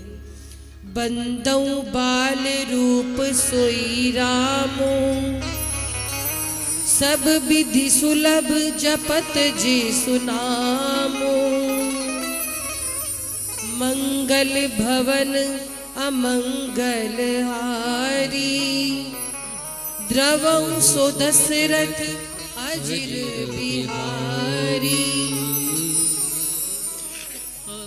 बाबा ने मंगलाचरण किया है और पार्वती मैया की प्रशंसा करने लगे। धन्य हो देवी, धन्य हो, आपके समान इस संसार में और कोई उपकारी दूसरा नहीं है। क्यों? आपने मुझसे कथा प्रसंग पूछा, राम जी की कथा को पूछा है। और पूछो रघुपति कथा प्रसंगा सकल लोक जग पावनी गंगा। ये जो राम कथा है ना, ये गंगा जी के समान है। उन गंगा जी में आप गोते लगा करके अपने शरीर को स्वच्छ करते हो, पर ये जो राम कथा रूपी गंगा है, इसमें गोते लगाकर हम अपने मन और आत्मा को शुद्ध करते हैं। तो राम कथा गंगा है और सकल लोक जग पावनी गंगा है। शिव जी कहते हैं कि हे देवी धन्य हो आप। क्यों? क्योंकि आपको ना तो कोई भ्रम है ना शोक है। आपने जगत के कल्याण के लिए आज मुझसे ये कथा पूछी है और अब ये कथा मैं सुनाता हूँ। और गोस्वामी जी एक बात कहते हैं कि हर व्यक्ति को जीवन में कम से कम एक बार तो कथा सुनना ही चाहिए, क्योंकि जो कथा नहीं सुनते भगवान की वो कैसे होते हैं? क्या कहा गया? जिन हरि कथा सुनी नहीं काना, श्रवण रंध्र अहि भवन समाना। ये बात हम नहीं कह रहे, गोस्वामी बाबा बोले हैं। क्या? कि जो जीवन में कभी कथा नहीं सुनते ना, उनके जो कान होते वो सांप के बिल के समान होते। आपके अगल बगल कहीं कथा हो रही तो निमंत्रण की प्रतीक्षा मत करो। ये मत देखो हमें बढ़िया आगे जगह नहीं मिली, कुर्सी नहीं मिली। कथा के लिए अभिमान नहीं होना चाहिए। जहाँ जगह मिल जाए बैठ के कथा सुन लो, अपने जीवन को धन्य बना लो। क्यों? क्योंकि कथा कराना तो सब चाहते, पर सब में सामर्थ्य नहीं होता। हो सकता आपके पास इतना ना हो। तो मान लो गांव में घर में कहीं कथा हो रही, अगल बगल, सुनने में क्या लगता है? कानों से तो सुन सकते हो, इसमें आपका क्या जा रहा है? पर लोग इतने बहाने करते हैं। कहीं कहीं कह दो भैया कथा सुनने चलोगे, बोलेंगे क्या बताए, आज कमर में बहुत दर्द है, आज पैर बहुत दुख रहा है। और वहीं किसी की बारात आए तो लाठी लेके दौड़ते दौड़ते पहुंच जाएंगे। है? कथा के लिए बड़े बहाने मैंने सुने हैं। किसी से बोलो चलो भैया कथा हो रही, सुना है, क्या आ जाए, घर में बड़ी टेंशन है, घर वालों ने जीना आराम कर रखा है। अरे इतनी टेंशन है तो छोड़ दो 3 घंटे के लिए घर। यहाँ आपसे कोई कुछ मांग थोड़ी रहा है। और यकीन मानो 3 घंटों में तो आप सब कुछ भूल जाओगे, आनंद रहेगा आपको। लेकिन हाँ, यहाँ बैठो तो उतनी देर के लिए सब कुछ भूल के बैठो, नहीं तो चिंता लगी रहे, घर जाना है, भोजन का समय हो गया, अब क्या होगा, ये चिंता छोड़ दो। आधे लोग का मन तो चप्पल में ही लगा रहता है, मेरी चप्पलें न गायब हो जाए, चप्पल ही देखते रहते हैं। ऐसी कथा नहीं सुनी जाती। कथा जब सुनो शांत भाव से, प्रेम से बैठ करके। और महाराज अब कथा सुना रहे हैं भगवान भोलेनाथ। तो सर्वप्रथम मैया ने पूछा था कि सगुण और निर्गुण ब्रह्म में अंतर क्या होता है, सगुण कौन है और निर्गुण कौन है। तो अब बाबा एक एक प्रश्न का उत्तर देते हैं। कहते हैं सगुण ही अगुण ही नहीं कछु भेदा, सगुण ही अगुण ही नहीं कछु भेदा, गावहि मुनि पुराण बुध वेदा, गावहि मुनि पुराण बुध वेदा, अगुण अरूप अलख आज जोई, अगुण अरूप अलख अज जोई, भगत प्रेम बस सगुण सोई, भगत प्रेम बस सगुण सोई, भगत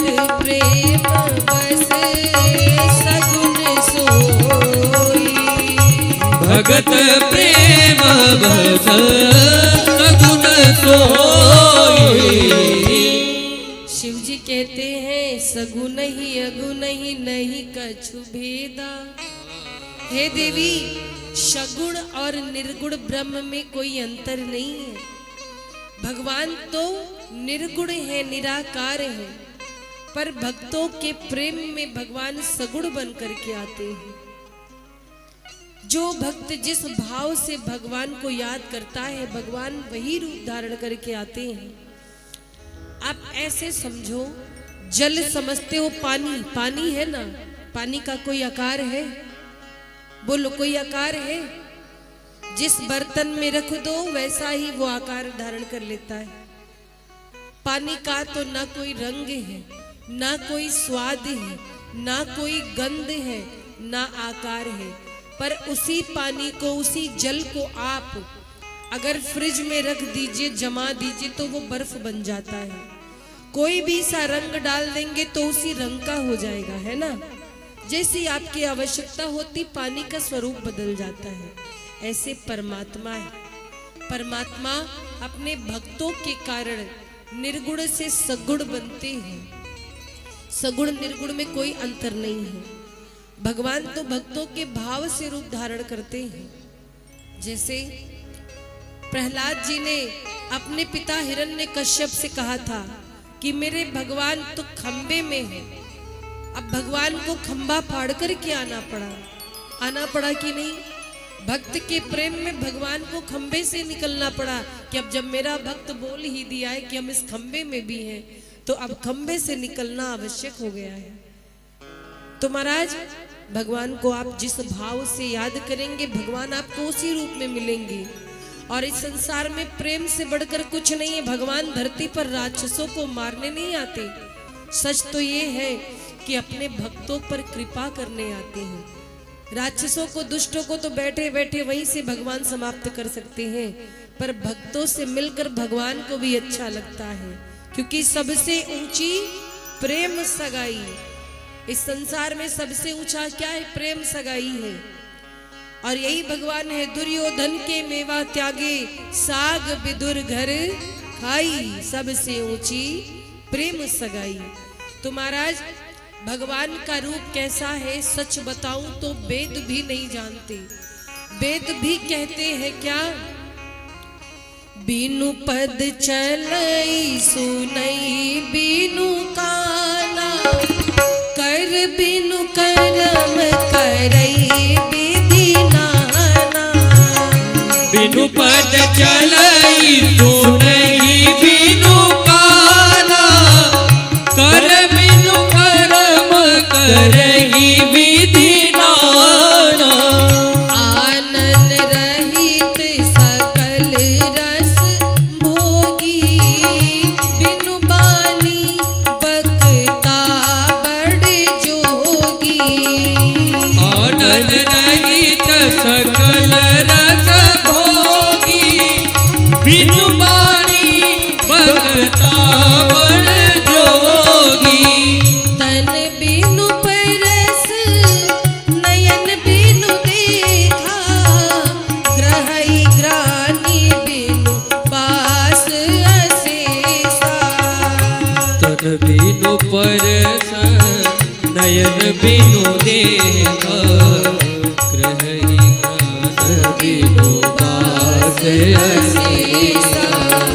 असी सब भांति अलौकिक करनी, महिमा जासु जाए नहीं बरनी।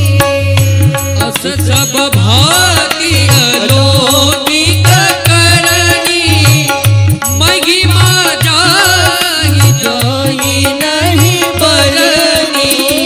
महिमा जासु जाए नहीं बरनी। महिमा जासु जाहि नहीं बरनी। अब देखिए भगवान कैसे हैं। बिनु पद चलई सुनई बिनु काना। बिना पद के भगवान चल सकते हैं और बिना कानों के भी सुन लेते हैं। ऐसे हैं। बिना हाथ के ही नाना प्रकार के कर्म करते हैं ईश्वर, और बिना वाणी के सबसे बड़े वक्ता हैं, ऐसे मेरे प्रभु हैं। आनंद रहित सकल रस भोगी, मुख नहीं पर सभी रसों का भोग करते हैं। और महाराज उनकी करनी जो है अलौकिक है, और वही निर्गुण ब्रह्म भक्तों के प्रेम वश आकर के दशरथ जी के आंगन में बेटा बन करके खेलते हैं। भगवान भक्तों के बुलाने पर आते हैं। तो महाराज पार्वती मैया से भगवान शिव ने बताया सगुन और अगुन में कोई भेद नहीं है, दोनों एक ही है। पार्वती मैया कहती हैं कि नाथ एक बात बताइए, मनुष्य रूप भगवान क्यों धारण करते हैं? भगवान मनुष्य रूप धारण करते कारण क्या है? तो अब पार्वती मैया से भगवान भोलेनाथ कहते हैं, जब जब होई धर्म के हानि, बाढ़ही असुर अधम अभिमानी, तब तब धरि प्रभु विविध शरीरा, हरहि कृपा निधि सज्जन पीरा। जब जब अधर्म बढ़ता है, धर्म की हानि होती है, तब तब भगवान अवतार धारण करते हैं।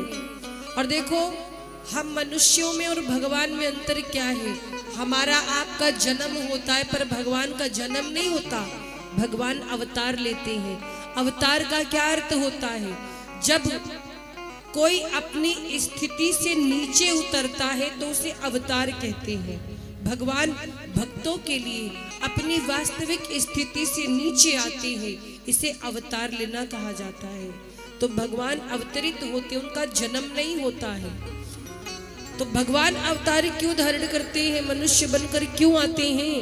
कारण बताया भोलेनाथ ने, अत्याचार खलो के जब भूमंडल पर बढ़ जाते हैं, त्राहि त्राहि कर देव ऋषि अपना दुख हरि को सुनाते हैं, तब उनका भय हरने को नारायण नर बन आते हैं, नारायण नर बन आते हैं। अब एक एक कारण बता रहे हैं। देखो शिव जी कहते पार्वती मैया से कि राम जन्म के हेतु अनेका, परम विचित्र एक ते एका। हे देवी, राम जी के जन्म के बहुत सारे कारण हैं, एक से बढ़कर एक हैं, पर मैं आपको आज 5 कारण बताऊंगा।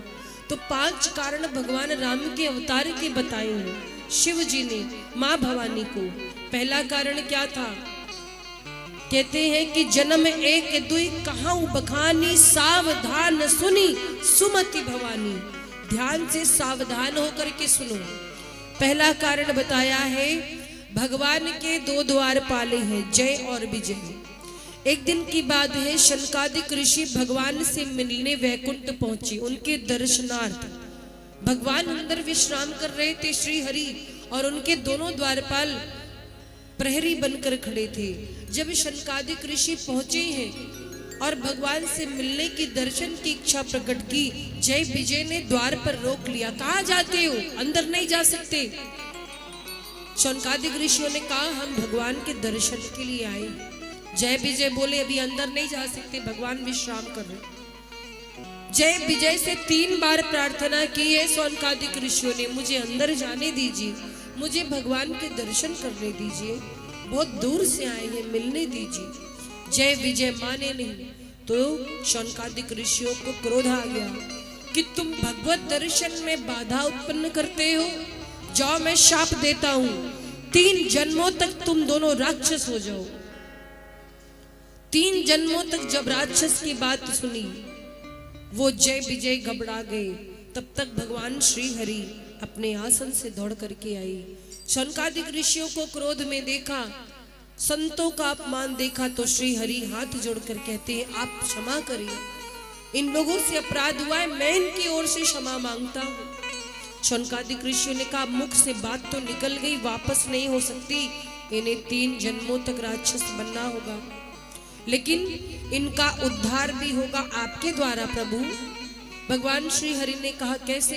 बोले जब जब ये राक्षस बनकर आएंगे तब तक आपको धरती पर अवतार लेना पड़ेगा, इनका उद्धार करना पड़ेगा। तो तो यही जय और विजय महाराज त्रेता युग में रावण और कुंभकर्ण बन करके आए, द्वापर युग में शिशुपाल दंत वक्र बन करके आए, और सतयुग में यही दोनों द्वारपाल जय और विजय हिरण्याक्ष और हिरण्यकश्यप बन करके आए। तो भगवान के अवतार का पहला कारण तो ये था। दूसरा कारण सुनाया कि तुलसी मैया ने शाप दिया था। तुलसी जी को जानते हो, आप लोग पूजा करते हो। तुलसी जी कौन थी? पहले बहुत बड़ी पतिव्रता नारी थी, वृंदा नाम था। जालंधर एक बहुत बड़ा राक्षस था, उन्हीं की पत्नी थी वृंदा। और ऐसी पतिव्रता नारी थी कि जब ये पूजन पे बैठती थी और इनके पति जालंधर युद्ध के लिए जाते, संग्राम में जाते, तो उसकी एक पतिव्रता नारी की शक्ति का प्रभाव था। तो जालंधर को देवता समाप्त करना चाहते थे, वो मरता ही नहीं था, क्योंकि जब जालंधर युद्ध तो वृंदा उठ गई पूजन से। उसे लगा मेरा पति आ गया, मेरा पति अब जीत कर वापस आ गया। वृंदा ने तुरंत पूजन की, मेरे से बड़ा तपस्वी दुनिया में कोई नहीं। एक बात जान लो भैया, अभिमान किसी का चलता नहीं है।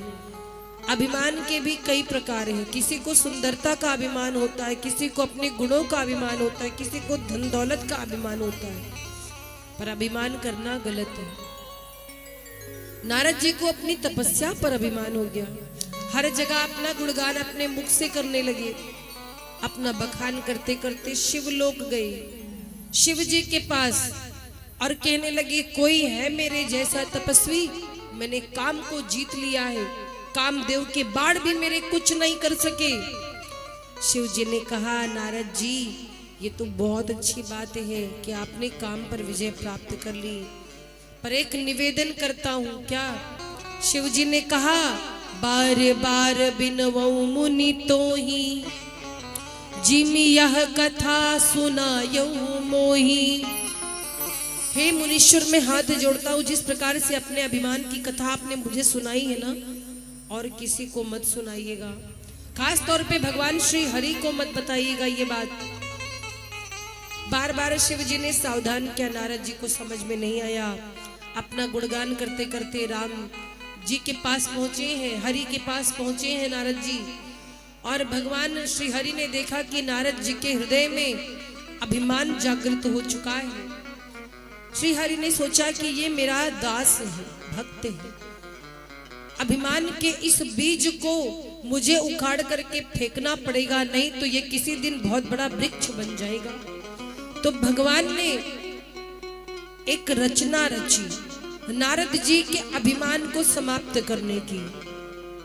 नारद जी जब आ रहे थे भगवान से मिल करके, तो रास्ते में एक बड़ी सुंदर नगरी दिखाई पड़ी। और वो नगरी कैसी थी? बहुत सुंदर नगरी थी। उस नगरी के राजा है सीलनिधि। अच्छा एक बात और, ये नगरी केवल नारद जी को दिखाई दे रही है और किसी को नहीं। मेजर कर दीजिए, ये नगरी केवल नारद जी को दिखाई दे रही है, किसी और को नहीं। बिरछेऊ मगमहु नगर ते ही, सत जोजन विस्तार, श्रीनिवासपुर ते अधिक, रचना विविध प्रकार। 400 कोस की नगरी है। और नारद जी जब आने लगे, देखा अरे इतनी सुंदर नगरी। अभी जब हम जा रहे थे तब तो ये रास्ते में दिखाई नहीं दी, लगता गलत रूट पर आ गए क्या? नारद जी चिंतित हो गए। और वो नगरी कैसी है? बस ही नगर सुंदर नर नारी, जन बहुमन सिज रति तनुधारी। बस ही नगर सुंदर नर नारी, जन बहुमन सिज रति तनुधारी। तेहि पुर बसई सीलनिधि राजा, अगणित हय गयु सेन समाजा। पुर बसहि सीलनिधि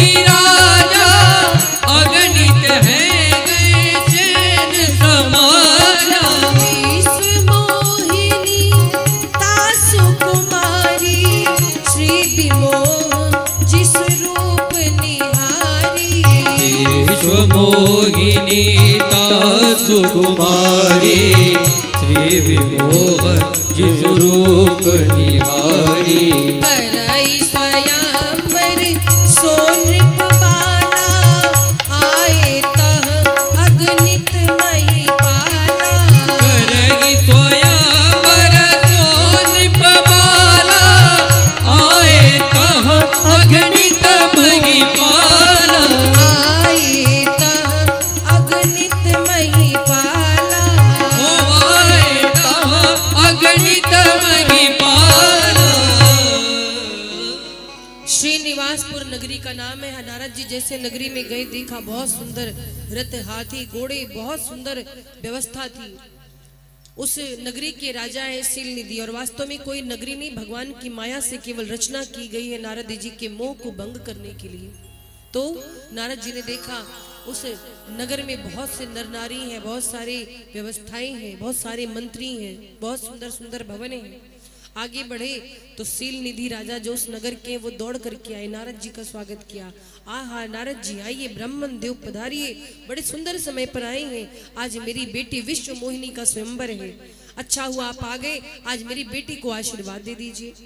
नारद जी से अपने बेटी को आशीर्वाद देने के लिए जैसे सील निधि राजा ने कहा, नारद जी को बैठाया, पूजन किया, और जैसे विश्व मोहिनी को बुलाया, बेटी आजा, देख नारद जी पधारे हैं, आशीर्वाद ले ले। विश्व मोहिनी इतनी सुंदर थी, इतनी सुंदर थी, किसके सौंदर्य को देखकर कोई भी लालायित हो जाए। जैसे विश्व मोहिनी आई, नारद जी देखते रह गया, हाँ इतनी सुंदर कन्या। अभी थोड़ी देर पहले इनको अभिमान हो गया था, काम पर विजय प्राप्त किया था, तपस्वी थे, और भगवान की ऐसी माया हुई, ऐसी कृपा हुई, नारद जी का सिर घूम गया। अब तो वो सुंदर कन्या को पाने की लालसा मन में आ गई। एक तरफ कन्या आशीर्वाद लेने आ रही है, एक तरफ ये सोच रहे, हाँ कितनी सुंदर कन्या है, आज ही इसका स्वयंवर है, अगर मैं विवाह करता तो कितना बढ़िया रहता, पर कैसे करूं, आज ही तो विवाह है, तपस्या करने का समय नहीं कि तपस्या करके बढ़िया सुंदर रूप पा जाऊं, क्योंकि मैं तो इतना सुंदर हूं नहीं, और ये खुद इतनी सुंदर है तो बढ़िया दुल्हा चुनेगी। और जब तक कछु न होई तही काला, हे विधि मिलई कवन विधि बाला, हाथ मीजरे, कैसे भी ये कन्या हमको मिल जाती तो कितना अच्छा होता, लेकिन मिले कैसे, क्या करूं। नारद जी आशीर्वाद दिए और मन ही मन सोचने लगे कि भगवान के पास जाने का समय भी नहीं है, चलो क्यों ना भगवान को यहीं बुला लूं, उनसे सुंदर रूप थोड़ी देर के लिए उधार मांग लूं। हद है, आपने सुना होगा कभी कोई किसी के यहाँ जा रहा है शादी विवाह में, तो बढ़िया साड़ी ज्वेलरी उधार मांग लेता है, गाड़ी उधार मांग लेता है। कभी चेहरे की अदली बदली सुनी आपने कि भैया थोड़ी देर अपना फेस दे दीजिए, शादी करके आएंगे तो वापस लौटा देंगे। आज नारद जी सुंदर रूप उधार मांगने वाले भगवान से, और गए नहीं, वहीं पर याद किया, जैसे स्मरण किया भगवान प्रकट हुए। भगवान ने कहा, अरे नारद जी अभी तो आप हमसे मिलकर के गए और फिर मुझे याद कर लिया। नारद जी बोले, बहुत अर्जेंट काम था प्रभु, इसीलिए याद किया। कहिए। पहले तो नारद जी ने एक चीज कहा, क्या? पहले नारद जी ने भगवान से कहा कि भगवान जिसमें मेरा कल्याण हो वही करो। क्या मांगा है नारद जी ने? जेहि विधिनाथ हो यही तुमोरा, जेहि विधिनाथ हो यही तुमोरा, करहूं सुबेगी दास मैं तोरा, करहूं सुबेगी दास मैं तोरा, जेहि विधिनाथ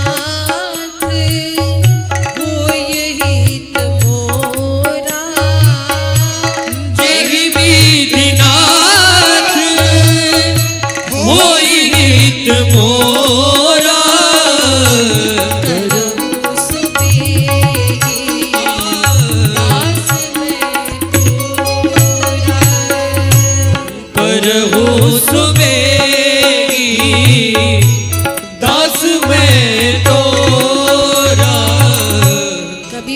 भगवान की पूजा करना ना तो ये चौपाई जरूर गाना।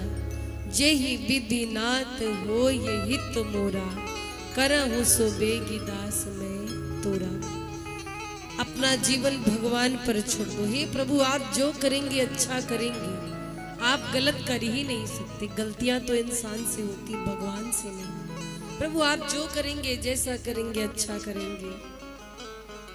नारद जी पहले यही बोले कि प्रभु जिसमें मेरा कल्याण हो वही करो। भगवान मुस्कुराए। भगवान कहते हैं कि चिंता ना करिए नारद जी, आपका जिसमें कल्याण है मैं वही करूंगा। जेहि विधि होई ही परम हित, नारद सुनहु तुम्हार, सोई हम करब न आन कछु, बचन न मिशा हमारी। देखिए, बातें समझने की देरी है। नारद जी कहते जेहि विधि नाथ होई हित मोरा। भगवान ने भी कहा कि नारद जी आपका कल्याण जिसमें है मैं वही करूंगा। पहले तो नारद जी ने कल्याण की बात कही, फिर कहा कि प्रभु हमको अपना चेहरा उधार दे दीजिए। क्यों? बोले विवाह करना है, बहुत सुंदर कन्या है, हाथ से जानी नहीं चाहिए, विश्व मोहिनी से विवाह करना है। भगवान ने कहा ठीक है, हम वही करेंगे जिसमें तुम्हारा कल्याण हो। भगवान ने एक भी बार ये नहीं कहा कि हम तुमको सुंदर रूप दे रहे, पर नारद जी उल्टा समझ बैठे। नारद जी को लगा कि भगवान हमको सुंदर रूप देने की बात कर रहे हैं। क्या नारद जी का कल्याण विवाह करने में था? नहीं, वो संत है, वो मार्गदर्शक है भक्तों के। उनका कल्याण तो राम गुण गाने में है। तो भगवान ने गूढ़ बात कही, नारद जी नहीं समझे। और कभी कभी महाराज अनुमान उल्टा पड़ जाता है। सामने वाला जो कह रहा है हम उसे समझ नहीं पाते हैं, वो कहता कुछ हम समझते कुछ है। कभी कभी अपने मन से इंसान आंकड़ा लगा लेता है। जैसे एक बार की बात है, एक व्यक्ति है, बहुत पुराने समय की बात है, तब साइंस इतना आगे नहीं था। एक व्यक्ति को दांत में दर्द हुआ तो वो डॉक्टर के पास गया। डॉक्टर ने कहा कि तुम्हारा दांत तो खराब हो चुका है, निकालना पड़ेगा। बोला निकाल दीजिए। डॉक्टर बोले दर्द होगा, दर्द सहन कर सकते हो? बोला नहीं, हम दर्द तो बर्दाश्त नहीं कर सकते। तो उस समय दवाई नहीं होती थी जिससे शून्य किया जाता है। डॉक्टर बोले कंपाउंडर से इसको पिलाओ। डॉक्टर ने पूछा पीते हो? बोला मंगा लीजिए। अब डॉक्टर ने थोड़ी सी मदिरा मंगाई, उसको पिलाया। डॉक्टर ने दांत को हाथ लगाया, असर हो रहा है, दर्द हो रहा है? बोला अभी हो रहा है। डॉक्टर ने और मंगाया, इसको और पिलाओ। जब खूब पिला दिया गया तब डॉक्टर ने दांत पर हाथ लगाया। बोला क्या दर्द हो रहा है? वो भी पूरा नशे में। बोला किसकी मजाल है मेरे दांत को हाथ लगाए, जिसने छुआ मैं उसके दांत तोड़ दूंगा। तो महाराज कभी कभी अनुमान उल्टा हो जाता है। डॉक्टर ने कुछ सोचा, हो कुछ गया। तो ऐसे नारद जी सोच कुछ नहीं, हुआ कुछ। भगवान ने क्या किया? सुंदर रूप तो नहीं दिया, बंदर का रूप दे दिया नारद जी को। नारद जी को लग रहा हम बड़े प्यारे लग रहे, बड़े सुंदर लग रहे, पर नारद जी कैसे लग रहे? बंदर लग रहे हैं। अब आए हैं कहां पर? जहां पर स्वयंवर हो रहा है। स्वयंवर की पंक्ति में जहां पर बहुत सारे महाराजा बैठे थे, राजा महाराजा, वहीं पर नारद जी बैठ गए। पंक्ति में सबसे आगे आसन पर बैठे। उसी पंक्ति में शिव जी के दो गण वेश बदल करके बैठे हुए थे। अब स्वयंवर का समय आया, जो विश्व मोहिनी सुंदर जयमाला लेकर आई। नारद जी उचक उचक कर देख रहे कि मेरी ओर देख लेती। नारद जी को देखी, देख करके जल भुन गई, आगे बढ़ गई। नारद जी सोच रहे, एक तो हम इतना सुंदर रूप उधार लेकर के आए, मांग कर लाए हैं, और इस कन्या को जरा सा भी सोच नहीं, मेरी ओर देखती नहीं। फिर बार बार उचकते हैं, पर उस कन्या ने नारद जी की ओर दृष्टि ही नहीं डाली। और क्या हुआ? जो दोनों गण थे शिव जी के, वो मुस्कुरा रहे नारद जी को देख देख करके। और इतने में सभा के मध्य में भगवान श्री हरि प्रकट हुए। भगवान श्री हरि प्रकट हुए हैं, और उनके प्रकट होते ही विश्व मोहिनी ने वो वरमाला पहना दी। वो विश्व मोहिनी ने जयमाला पहनाई। जितने नृप समाज थे वो निराश हो गए, दुखी हो गए। दुल्हन ले गए लक्ष्य निवासा, नृप समाज सब भयउ निराशा। दुल्हन ले गए लक्ष्य निवासा, नृप समाज सब भयउ निराशा।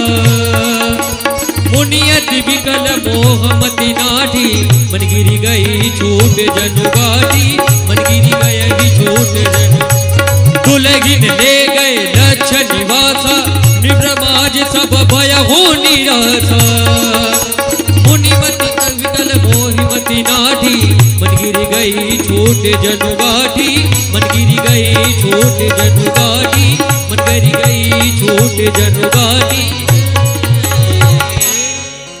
दुल्हिन ले गए लक्ष्य निवासा। जैसे ही भगवान श्री हरि प्रकट हुए विश्व मोहिनी ने वरमाला पहनाई, भगवान विश्व मोहिनी को लेकर के चले गए।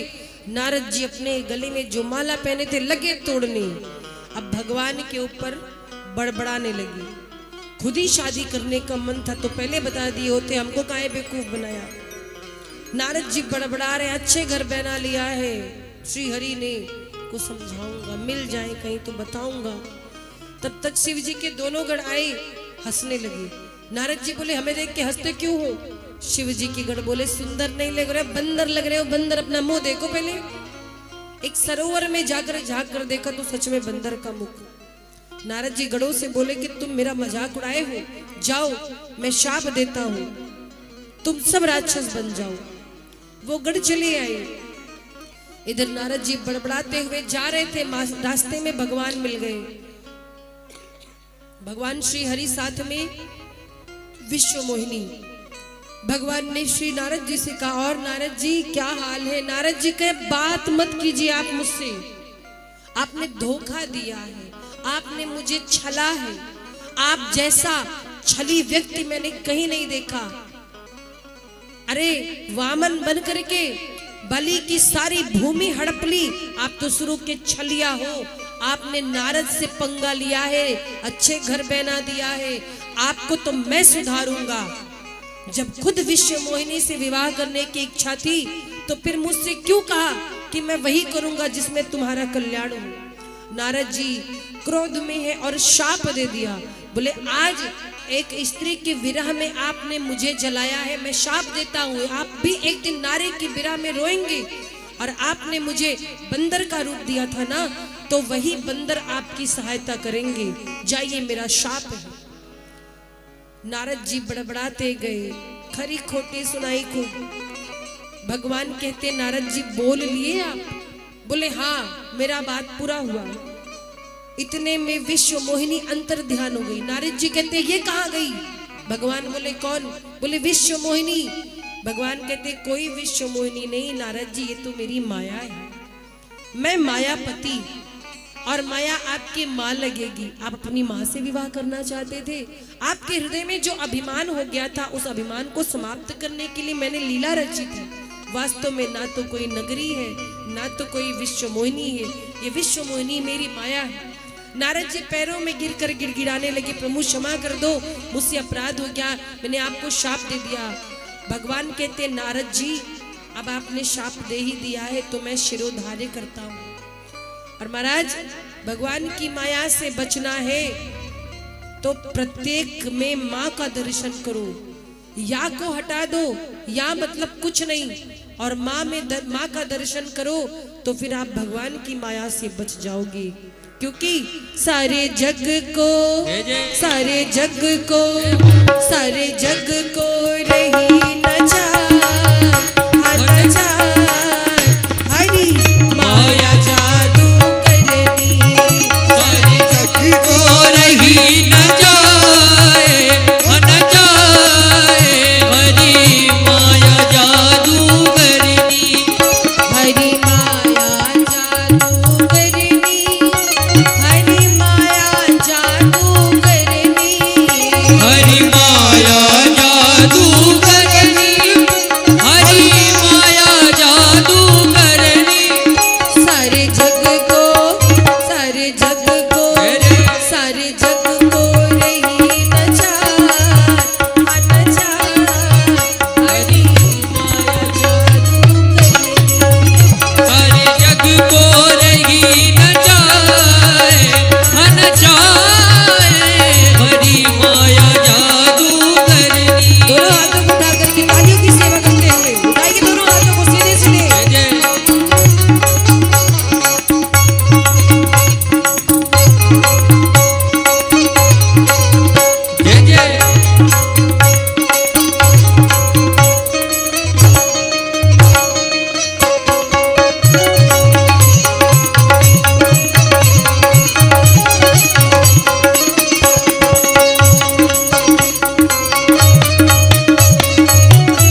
निर्भय धरती पर डोले जो राम नाम नित बोले निर्भय धरती पर डोले जो राम नाम नित बोले निर्भय धरती पर डोले बचने को जय जय बचने को जय हो बचने को यही उपाय हरि माया जादू बचने को यही उपाय हरि माया जादूगरनी बोलो राघवेंद्र सरकार की।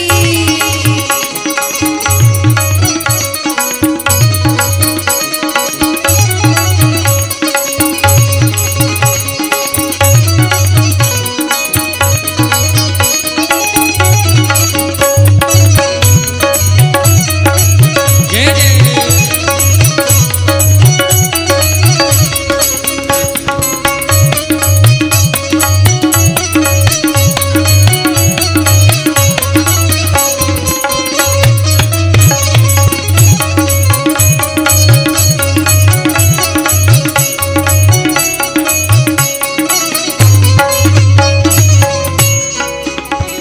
कोइया को पार न पावे ये सबको नाच नचावे कोइया को पार न पावे यह सबको नाच नचावे कोइया को पार न पावे ये सबको नाच नचावे ओ कोइया को पार न पावे यह सबको नाच नचावे अति अद्भुत अति अद्भुत अति अद्भुत खेल रचा रचा हरि माया जादू अति अद्भुत खेल रचाए हर जाए हरि माया जादूगरनी सारे जग को नहीं नचाए नचाए हरि माया जादूगरनी सारे जग को रही न जाए हरि माया जादूगरनी ओ हरि माया जादू हरि माया जादूगरनी हरि माया जादूगरनी। बोली राघवेंद्र सरकार की। तो इस प्रकार से बाबा ने माँ भवानी को तीसरा कारण बताया कि नारद जी ने शाप दे दिया था, इसलिए भगवान को अवतार लेना पड़ा। और चौथा कारण था सृष्टि के आदि माता स्वयंभू मनु और शत्रुपा नामी शारण्य में 23,000 वर्ष तक तपस्या किए और भगवान तपस्या से प्रसन्न हुए, प्रकट हुए, बोले वरदान मांगो। तो शत्रुपा जी और मनु जी ने कहा कि प्रभु मुझे आपके जैसा बेटा चाहिए, आपके जैसा बालक चाहिए। भगवान मुस्कुराए, बोले मेरे जैसा बालक इस संसार में हो ही नहीं सकता। अब अपने जैसा खोजने में कहां जाऊं, आप सरिस खोजो कहां जाई। शत्रुपा मैया निराश हो गई, तो क्या आप जैसा बालक मुझे नहीं मिलेगा। भगवान बोले मेरे जैसा कोई है ही नहीं, क्योंकि मैं एकमात्र हूं। पर चिंता ना करें, आपने तपस्या की है, आपकी तपस्या से मैं प्रसन्न हूं। मैं ही आपके घर बेटा बनकर के आऊंगा। यही मनु शत्रुपा त्रेता में कौशल्या जी और दशरथ जी बने और भगवान इनके यहाँ बालक बनकर के आए हैं। तो चौथा अवतार का कारण ये था। पंचम कारण था, बाबा कहते हैं कि प्रताप भानु नाम के एक राजा थे, बड़े धर्मात्मा थे। उनके छोटे भाई का नाम था अरिमर्दन और सेनापति का नाम था, मंत्री का नाम था धर्मरुचि। वे सभी भजन करते, धर्मात्मा थे, दान पुण्य करते। एक बार प्रताप भानु की एक राजा से शत्रुता हो गई। शत्रुता हुई, वो राजा को प्रताप भानु जी ने युद्ध में हरा दिया था। प्रतिशोध लेने के लिए वो राजा मुनि का वेश बनाकर वन में रहने लगा। उसे कपटी मुनि कहा गया। प्रताप भानु जी एक दिन शिकार खेलते खेलते वन में पहुंचे और रास्ता भूल गए। रात्रि का समय था, सो कपटी मुनि के पास पहुंच गए। कपटी मुनि पहले से प्रताप भानु को जानता था, पर उसने वेश ऐसा बना लिया था, बड़ी बड़ी जटाएं, बड़ी बड़ी दाढ़ी, तो प्रताप भानु उस शत्रु को अपने पहचान नहीं पाए। उस कपटी मुनि ने कहा कि मैं भूत वर्ष वर्तमान भविष्य की जानता हूँ, मैं आपको जानता हूँ, आपका नाम प्रताप भानु है ना। प्रताप भानु जी को विश्वास हो गया कि सच में बड़े जानकार हैं। उस मुनि ने ऐसी बातें प्रताप भानु जी से बताई, ऐसी बातें की, प्रताप भानु जी को लगा कि ये त्रिकालज्ञ हैं, सब कुछ जानने वाले हैं, और अपनी बातों में फंसा लिया। कपटी मुनि तो बदला लेना चाहता था प्रताप भानु जी से, सो क्या कहा कि प्रताप भानु जी, क्या आप नहीं चाहते कि इस पृथ्वी पर आपका एक छत्र राज्य हो, अखंड हो? प्रताप भानु जी बोले बिल्कुल चाहता हूँ। कपटी मुनि ने कहा तो इसके लिए आपको एक यज्ञ करना पड़ेगा, आपको ब्राह्मणों को भोजन कराना पड़ेगा, और भोजन मैं बनाऊंगा, तभी आपका ये भोज सफल होगा, पर अपने गुरु को नहीं बताइएगा ये सब। प्रताप भानु जी बहकावे में आ गए। वो कपटी मुनि वेश बदल करके आया। 1,00,000 ब्राह्मणों को निमंत्रण दिया था प्रताप भानु जी ने। वो तो धर्मात्मा थे, वो तो अपने कल्याण के लिए ब्राह्मणों को भोज पर बुलाए थे। लेकिन क्या हुआ, उस कपटी मुनि ने भोजन में अन्न की जगह मांस मिलाया था, और वो मांस किसी को नहीं दिख रहा था, देखने में अन्न लग रहा था, इसलिए धोखा हुआ। जब ब्राह्मण भोजन पाने के लिए बैठे तो हाथ में जल लेकर आचमन किया, तब तक आकाशवाणी हुई कि हे ब्राह्मणों, इस भोजन को मत करना, क्योंकि इस भोजन को करने से आपका धर्म भ्रष्ट हो जाएगा, और इस भोजन में ब्राह्मणों का मांस है। इतना सुनते ही महाराज सारे ब्राह्मण जो जल हाथ में लिए थे आचमन के लिए, उसी जल से प्रताप भानु को शाप दे डाला कि जाओ प्रताप भानु, तुमने हमारा धर्म भ्रष्ट करना चाहा, हम ब्राह्मणों का, हम तुम्हें शाप देते हैं, पूरे परिवार के सहित तुम राक्षस हो जाओ। और महाराज प्रताप भानु जी की गलती कुछ नहीं थी। गलती क्या थी? गलत व्यक्ति पर भरोसा किया। इसीलिए कहा जाता है कि बिना जाने समझे किसी पर भरोसा करना ठीक नहीं है। पहली गलती थी भरोसा किया गलत व्यक्ति पर, और दूसरी गलती थी अपने गुरु से बात छुपाई। अगर गुरु जी को पता होता, गुरु जी सब समझ जाते और ऐसा अनर्थ ना होने देते। तो इसीलिए जीवन में गुरु का बड़ा महत्व है। अपने गुरु, चाहे माता पिता हो, अपने बड़ों से कोई बात छुपानी नहीं चाहिए। इंसान पहले हर बात छुपाता है, बाद में जब फंसता है तब सब जानते हैं। इसलिए अपने से बड़ों से राय सलाह जरूर लेना चाहिए, तब आपका कार्य कभी गलत नहीं हो सकता, गड़बड़ नहीं हो सकता। तो प्रताप भानु परिवार के सहित राक्षस होने का शाप पा गए। यही प्रताप भानु आगे चल कर के रावण बने, और जो छोटा भाई अरिमर्दन है वो कुंभकर्ण बना, और जो मंत्री धर्म रुचि वो विभीषण बने। तो जैसे वरदान, जैसे ही अवतार हुआ है, जैसे जन्म हुआ है राक्षस कुल में, वैसे ही तीनों तपस्या पर निकल गए। कौन कौन? रावण, कुंभकर्ण और विभीषण जी कठोर तपस्या की ब्रह्मा जी की। ब्रह्मा जी प्रकट हुए, रावण के पास पहुंचे, और ब्रह्मा जी अकेले नहीं गए, वरदान देने के लिए शिव जी को साथ लेके गए और रावण से पूछा कि बोलो क्या वरदान चाहिए। रावण कहता है कि हम किसी के मारे न मरे, हम काहू के मर ही न मारे। ब्रह्मा जी बोले हमें मालूम था कुछ ऐसा ही वरदान मांगोगे तुम, पर सुनो, साथ में संहार के देवता शिव जी को लेके आए हैं। याद रखो, जो इस धरती पर आता है उसको जाना होता, दूसरा वरदान मांगो, क्योंकि कोई फूल बाग में ऐसा ना खिला जिसे खिल करके मुरझाना ना पड़ा। ये प्रकृति का अटल सिद्धांत है, जिसे आना पड़ा उसे ही जाना पड़ा। ब्रह्मा जी कहते दूसरा वरदान मांगो। तो रावण बोला हमको अगर कोई मार सके तो केवल 2 जाति। कौन? बोले या तो बंदर या तो मनुष्य। ब्रह्मा जी बोले ये कौन सा वरदान है? क्यों, बंदरों से डर नहीं लगता? बोले बंदर शाकाहारी होते हैं, इसलिए हमें डर नहीं लगता। बोले और मनुष्य? रावण ने कहा कि पूरे धरती पर लोग शरीर से मनुष्य रहेंगे, बाकी स्वभाव से मैं सबको राक्षस बना दूंगा। तथास्तु कहकर ब्रह्मा जी आगे बढ़े, कुंभकर्ण के पास गए। कुंभकर्ण वरदान मांगो। कुंभकर्ण के पास जब पहुंचे हैं तो देवता घबरा गए। देवताओं ने सोचा कि कुंभकर्ण इतना विशाल शरीर वाला है, अगर ये जागता रहेगा तो एक ही दिन में आधी पृथ्वी को तो साफ कर देगा, खाएगा बहुत। तो देवताओं ने मां सरस्वती की आराधना की, हे सरस्वती प्रकट होइए, कुंभकर्ण की बुद्धि को फेर दीजिए। कुंभकर्ण वरदान मांगने जा रहा था कि मुझे इंद्रासन मिल जाए, पर सरस्वती मैया प्रकट होकर के बुद्धि फेर देती हैं।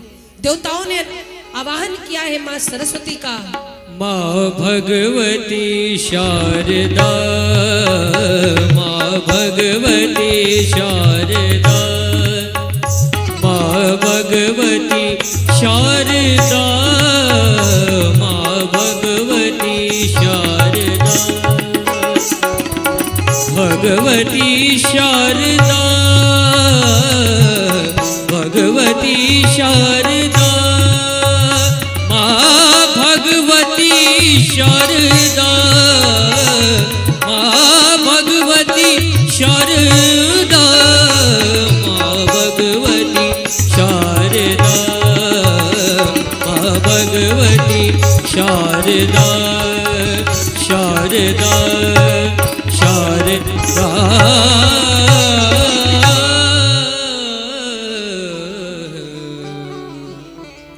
मां सरस्वती की ऐसी कृपा हुई। कुंभकर्ण कहने जा रहा था मुझे इंद्रासन मिल जाए, मैया ने बुद्धि फेर दी। इंद्रासन की जगह मुख से निद्रासन निकल गया कि मुझे निद्रासन मिल जाए। ब्रह्मा जी बोले 6 महीने तक सोगे, तथास्तु। इसीलिए कहा जाता है महाराज, देवी सरस्वती हमारी वाणी पर विराजमान होती है, दिन भर में एक समय पर आकर मुंह से अच्छी बातें बोलनी चाहिए। कब वो समय हो कि जब माँ भवानी आकर हमारी वाणी पर विराजमान हो। इसीलिए जो भी बोलो सोच समझ के बोलो, अच्छी बातें बोलो। तो इस प्रकार से कुंभकर्ण को 6 माह की नींद मिल गई। ब्रह्मा जी शिव जी पहुंचे हैं विभीषण जी के पास। विभीषण जी से कहा बेटा वरदान मांगो। विभीषण जी ने कहा कि मुझे भगवान के चरणों में बस प्रेम चाहिए, मुझे कुछ नहीं चाहिए। गए विभीषण पास पुनि, कहे पुत्र वर मांगो। तेहि मांग्यो भगवंत पद, कमल अमल अनुराग। विभीषण जी को भक्ति का वरदान देके ब्रह्मा जी अंतर ध्यान हो गए शिव जी के साथ। अब क्या हुआ, विभीषण जी तो पूजन में लग गए, भगवान के भजन में लग गई। कुंभकर्ण तो सो गया, बचा रावण लगा अत्याचार करने। रावण को वरदान मिल गया, उसे लगा कि मैं अमर हो गया हूं और अत्याचार आरंभ किया। रावण जब चलता था ना तो पूरी धरती डोलती थी। चलत दशानन डोलत अवनी, गर्जत गर्भ श्रवही शुर रवनी। कहीं भी यज्ञ होता तो बाधा डालता, पूजा पाठ में बाधा डालता। रावण का अत्याचार आरंभ हुआ। जप जोग बिरागा तप मख भागा, श्रवण सुनई दस सीसा। जप जोग बिरागा तप मग भागा, श्रवण सुनई दस सीसा। आपन उठ धावई रहे न पावई, कर सब कालई खीसा। आपन उठ धावई रहे न पावई, धरि सब गालगी गीता। अस भ्रष्ट अचारा भाषण सारा, धर्म सुनिया नहीं काना। अस भ्रष्ट अचारा भाषण सारा, धर्म सुना नहीं काना। अस भ्रष्ट अचारा भाषण सारा, धर्म सुनिया नहीं काना। अस भ्रष्ट अचारा भाषण सारा, धर्म सुनाय नहीं काना। तेहि बहुविधि कासै, देश निकासै, जो कह वेद पुराना। तेगी बहुविधि त्रासगी, देश निकासगी, जो कह वेद पुराना। जो कह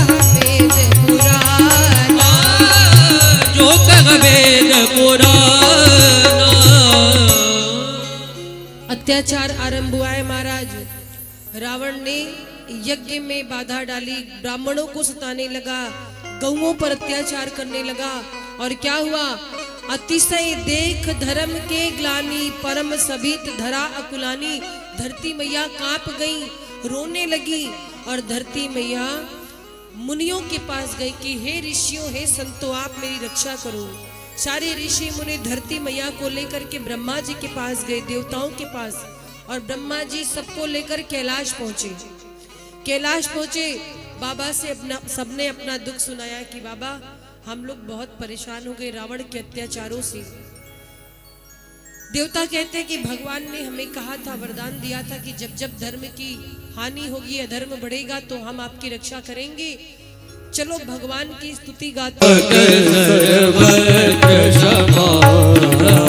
हरि व्यापक सर्वत्र समाना, हरि व्यापक सर्वत्र समाना, हरि व्यापक सर्वत्र समाना, हरि व्यापक सर्वत्र समाना।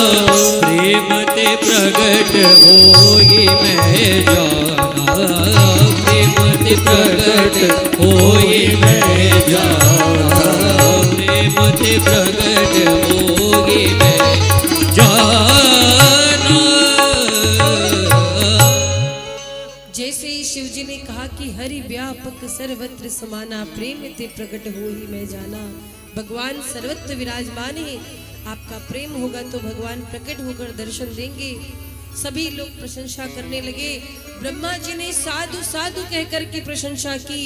अब सारे देवता हाथ जोड़ करके भगवान की स्तुति गाते हैं कि हे प्रभु, जय जय सुरनायक, जन सुखदायक, प्रणत पाल भगवंता। हे प्रभु, हमारे कष्ट हरिए, हमें दर्शन दीजिए। जय जय सुरनायक, जन सुखदायक, प्रणत पाल भगवंता। जय हितकारी, जय असुरारी, सिंधु सीता प्रिय गाता। सुर धरनी अद्भुत करनी, मरम न जाने कोई। जो सहज कृपाला, दीन दयाला, करहु अनुग्रह सोई। जय जय अविनाशी, सब घटवासी, व्यापक परमानंदा। विगत गोतीशा, चरित पुनीता, माया रहित मुकुंदा। जेगी लागी विरागी, अति अनुरागी, विगत मोह मुनि वेदा। निसी बासर ध्यावई, गुण गंध गावई, जयति सच्चिदानंद। त्रिविध बनाई, साय सहाय न दूजा, सो परमहारी, चित हमारी, जाने भगति न पूजा। भाव भजन मुनि मनरंजन, गंजन विविध भरूदान। छाड़ी सयानी, सरल सकल सुर जोता। सागर सुर सेसा, ऋषिया जैसा, जातक कोई न जाना। जय दीन प्यारे, पेट पुकारे, प्रभु श्री भगवाना। भगवारी विमंदर, सब विधि सुंदर, गुण मंदिर सुख पूजा। मुनि सकल सकल सुर, परम भयातुर, नमत नाथ पद कंजा, नमत नाथ पद कंजा, नमत नाथ पद कंजा। सब देवताओं ने जब हाथ जोड़ करके स्तुति गाई है तो महाराज देवताओं की आर्त पुकार सुन करके आकाशवाणी हुई। जानी सबय सुर, भूमि सुनी, बचन समेत सनेह। गगन गंभीर भई, हरनि शोक संदेह। सबके शोक को हरने वाली आकाशवाणी हुई। क्या आकाशवाणी हुई? जन डर पहु मुनि सिद्ध सुरेशा, तुम ही लागी धरी हऊ नर बेशा। अंसन सहित मनुज अवतारा, ले हऊ दिन कर बंस उदारा। हे देवताओं, आप लोग डरो मत। अब आप लोग अपने शोक को त्याग दो। जल्द ही मैं आप सबके ऊपर कृपा करने का, अकेला नहीं अंशों के साथ आऊंगा। आकाशवाणी हुई है और जैसे ही आकाशवाणी हुई है सभी देवता प्रसन्न हो गए। राघव, प्रेम से बोलिए राघवेंद्र सरकार की। आप लोग जयकारा तो बोलो। प्रेम से बोलिए राघवेंद्र सरकार की। ऐसे नहीं, इतना जोर से आप लोग जयकारा लगाओ, कम से कम लालगंज या हाजीपुर तक आवाज जाना चाहिए। क्योंकि बहुत बहुत धन्यवाद साउंड सर्विस उदय जी को। इतना अच्छा तो हम नहीं सोचे थे कि साउंड मिलेगा, लेकिन बहुत अच्छा साउंड है। एक बार उदय जी के लिए, साउंड सर्विस के लिए जयकारा लगाएंगे। प्रेम से बोलिए राघवेंद्र सरकार की। कथा के विश्राम के बाद आज प्रकट उत्सव है। आप लोग जो भी राम कथा भक्त प्रेमी आए हैं, भंडारा पाके अपने अपने घर को जाएंगे। कथा का विश्राम, आप लोग भंडारा पाके तब आप लोग अपने घर को जाएंगे। जय श्री राम। श्री राम, जय जय श्री राम। तो जैसे ही प्रभु ने आकाशवाणी की है कि मैं अंशों के साथ आऊंगा, सारे देवता हर्षित हो गए। अब सब लोग कहने लगे कि भगवान आने वाले हैं, तो उनके स्वागत के पहले हमको पहुंचना पड़ेगा, क्योंकि हमें पहुंचना पड़ेगा भगवान की लीला में सहयोग करने के लिए। सारा देव समाज धरती पर जाने के लिए तैयार हो गया। तो आपस में चर्चा कर रहे कौन क्या बनेगा, कौन किस रूप में धरती पर जाएगा। तो सबसे पहले शंकर जी उठकर बोले, मैं हनुमान बनूंगा, हनुमान बनकर के प्रभु की सेवा करूंगा। ब्रह्मा जी बोले, आप हनुमान बनेंगे तो मैं भी जामवंत बनूंगा।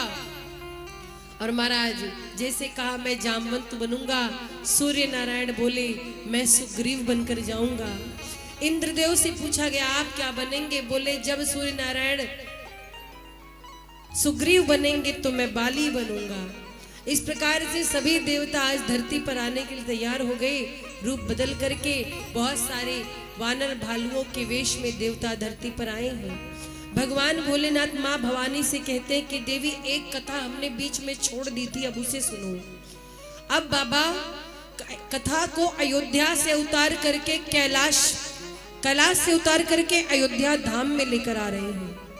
और अयोध्या के जो राजा हैं चक्रवर्ती जी, अब चर्चा आती है अवध धाम की, बोलिए अयोध्या धाम की। तो चक्रवर्ती राजा दशरथ जी हैं अयोध्या के राजा। एक बार की बात है, उनके मन में ये ग्लानि हुई क्या कि ईश्वर की कृपा से सब कुछ मेरे पास है, बस संतान नहीं है। मेरे जाने के बाद मेरी प्रजा का क्या होगा? क्योंकि प्रजा को अपने पुत्रों की भांति प्यार करते हैं चक्रवर्ती जी। तो बाबा कथा सुनाते हैं। बोली शंकर भगवान की। अवधपुरी रघुकुल मनि राम, अवधपुरी रघुकुल मनि राम। वेद विदित तेहि दशरथ नाम, वेद विदित तेहि दशरथ नाम।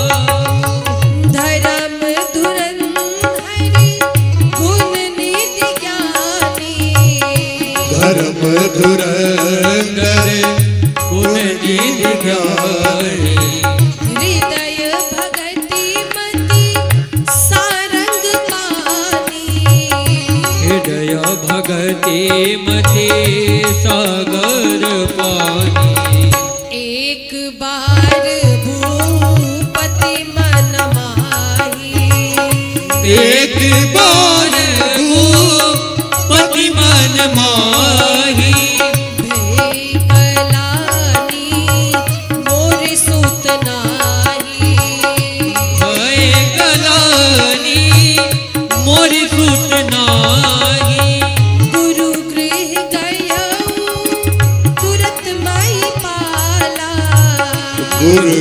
रह गया हो तुरंत महिपाला चरण लागी करी विनय विशाला चरण लागे करी विनय विशाला निज दुख सुख सब गुरु ही सुनायो निज दुख दुख सब गुरु ही सुनायो कही वशिष्ठ बहु विधि समझायो कहीं वशिष्ठ बहु विधि समझायो एक बार भूपति मन माही भय गलानी मोरे सुत नाही गुरु ग्रह गयो तुरंत महिपाला। तुरंत चक्रवर्ती जी गुरु जी के पास गए, अपना दुख सुख सब कह सुनाया। तो गुरुदेव वशिष्ठ कहे कि घबराइए मत राजन, आप एक लाल की बात करते हैं। धरा हो धीर होई है सुतचारी, चिंता न करिए आपको 4 बालक होंगे। क्या कहा?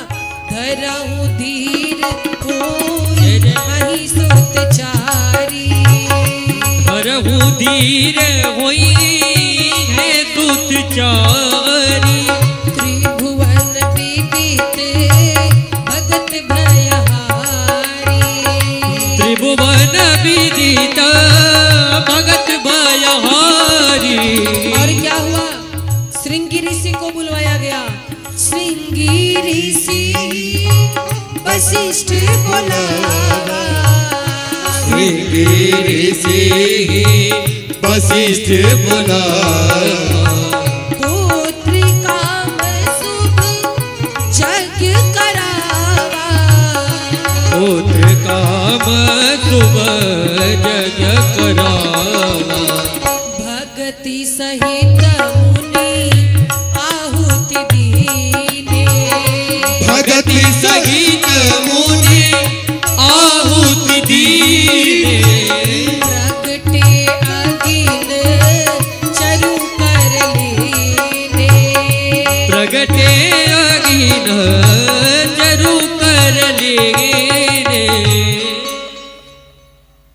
गुरुदेव वशिष्ठ से जब अपना दुख सुख कह सुनाया है चक्रवर्ती जी ने, तो श्रृंगी ऋषि को बुलाया गया। पुत्र कामेष्ट यज्ञ की रचना हुई है, यज्ञ आरंभ हुआ। भगत सहित मुनि आहुति दीन है।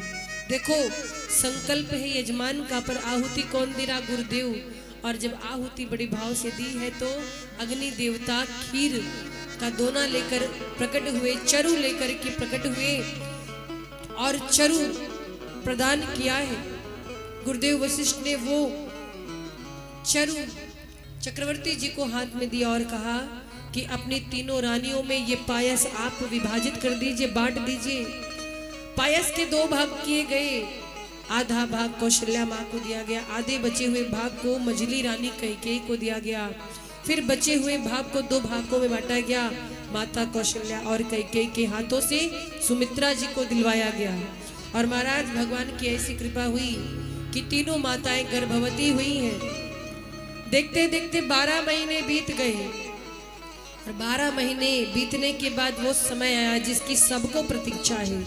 जोग लगन गृह बार तिथि सकल भय अनुकूल, चरु अरु अचर हर्ष जुत राम जन्म सुख मूल। नवमी तिथि मधुमास पुनीता, नवमी तिथि मधुमास पुनीता।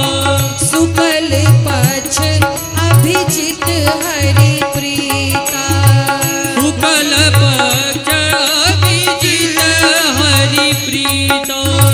मध्य दिवस अति शीत न घामा, मध्य दिवस अति शीत न घामा।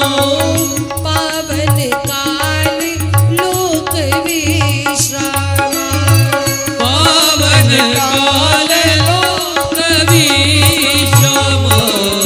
12 महीने बीत गए, आखिर वो दिन आ गया जिसकी प्रतीक्षा सभी को, रावण को भी है, देवताओं को भी है, महारानी कौशल्या, सुमित्रा, कैकेयी को भी है, चक्रवर्ती जी को भी है और अयोध्या के सारे जनता जनार्दन को भी है।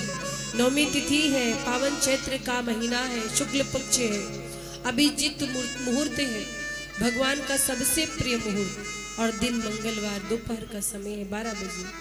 नदियां अमृत की धार बहाने लगी, सारे पर्वत मणियों से आह्लादित हो गए, जगमगाने लगे, सुंदर सुरभि मंद मंद गति से प्रवाहित हो रही है। सारे देवता प्रसन्न हो गए, सारे संत प्रसन्न हो गए। अयोध्या में तो कीर्तन शुरू हो गया, राम राम सीता राम राम राम कीर्तन आरंभ हो गया और देवताओं ने माताओं के गर्भ की स्तुति करने के लिए अपना अपना वाहन लिया, अपने अपने धाम से चल पड़े। सुर समूह विनती करी, पहुँचे निज निज धाम, जग निवास प्रभु प्रगटे, अखिल लोक विश्राम। जैसे दिन का 12 बजा, माँ कौशल्या के अंक से एक प्रकाश उत्पन्न हुआ। माँ कौशल्या के अंक से एक प्रकाश हुआ है, वो प्रकाश पुंज देखते ही देखते विराट स्वरूप हो गया और मैया हाथ जोड़कर वही सामने खड़ी है।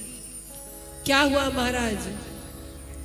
भय प्रकट कृपाला दीन दयाला कौशल्या हितकारी, हर्षित महतारी मुनि मनहारी, अद्भुत रूप विचारी। लोचन अभिरामा तनु घन श्यामा, निज आयुध भुज चारी। भूषण वनमाला नयन विशाला, शोभा से दुखरारी। जोरी स्तुति तोरी, के विधि करहु अनंता। माया गुण ज्ञाना तीव्र अमाना, वेद पुराण भगवता। करुणा सुख सागर सब गुण आगर, जहि गावहि श्रुत सत्ता। अमृत लागे जन अनुरागी, भजन श्रीता।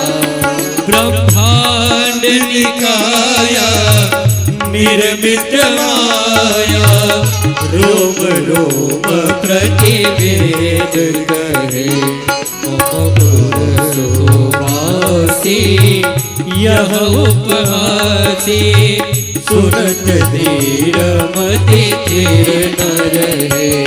उपजा जग ज्ञाना प्रभु मुस्काना, चरित बहुत विधि कीन चले। कही कथा सुहाई मातु बुझाई, जेहि प्रकार सुत प्रेम लहे। माता मुनि बोली सोमति डोली, तजहु तात यह रूपा।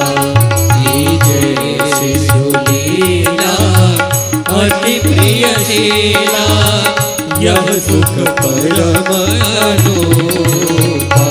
सुन बचन सुजाना रोदन ठाना, होय बालक सुरगोपा। यह चरित जगावै हरि पद पावै, तेन परहि भव कोपा। तेन परहि भव कोपा, तेन परहि भव कोपा।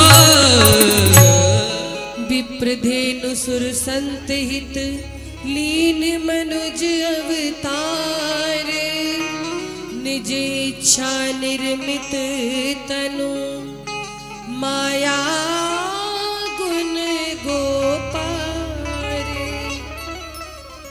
सर्वप्रथम भगवान एक दिव्य ज्योति के रूप में माँ कौशल्या के सामने प्रकट हुए और देखते ही देखते विराट स्वरूप हो गया। भगवान का जो शीश था वो ब्रह्म लोक में पहुंच रहा था और जो चरण थे वो पाताल में पहुंच रहे थे। नेत्र जो है वो कमल की पंखुड़ियों के समान विशाल थे।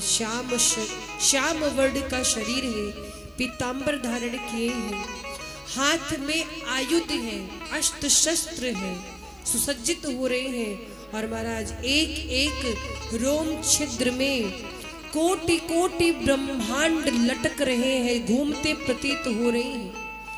भगवान के रोम छिद्रों से वेदों की ऋचाएं निकल रही हैं। गले में सुंदर वनमाला धारण किए हैं। माँ कौशल्या ने जब ये रूप देखा ना, कांप गई, हृदय कांपने लगा। हाथ जोड़ कर कहती, प्रभु मैं किस प्रकार आपकी स्तुति गाऊं।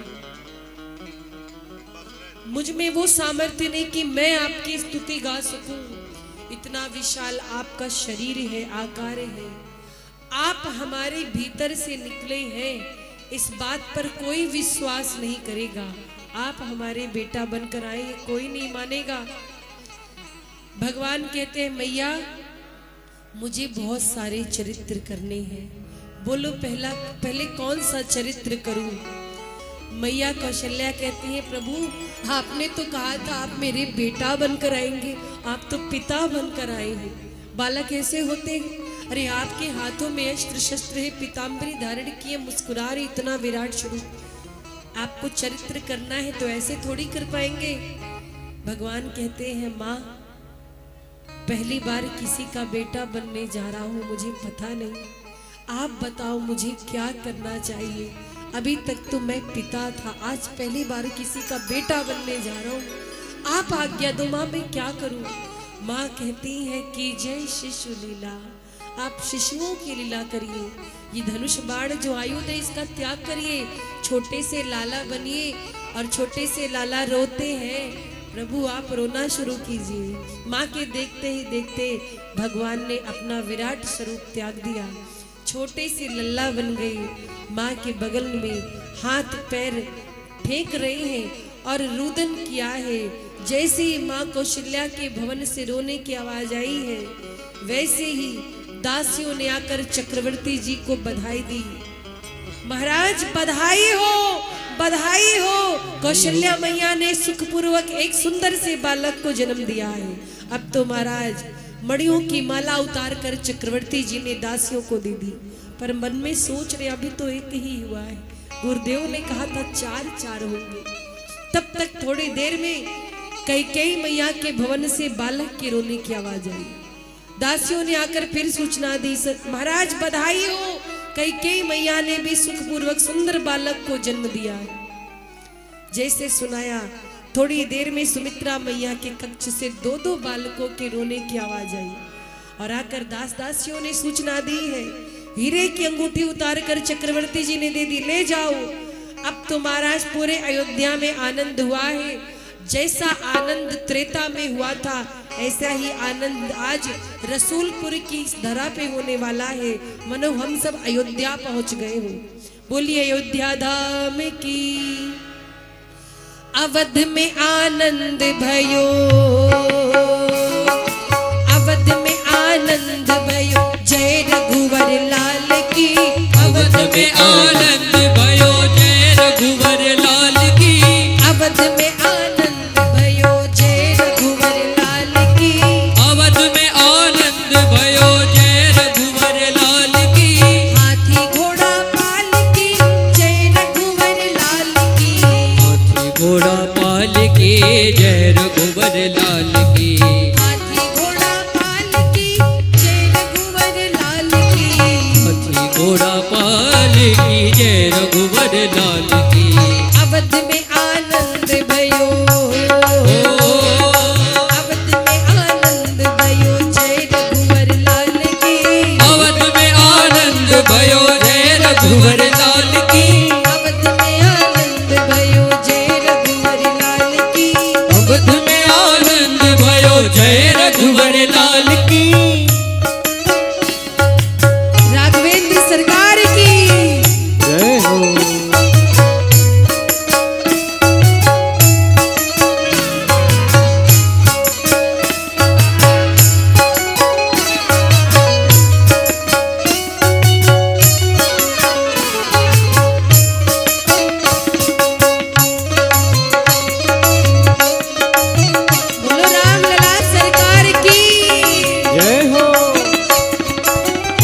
जिनको जिनको राम जी का स्वरूप अच्छा लग रहा है जोरदार तालियां बजाना।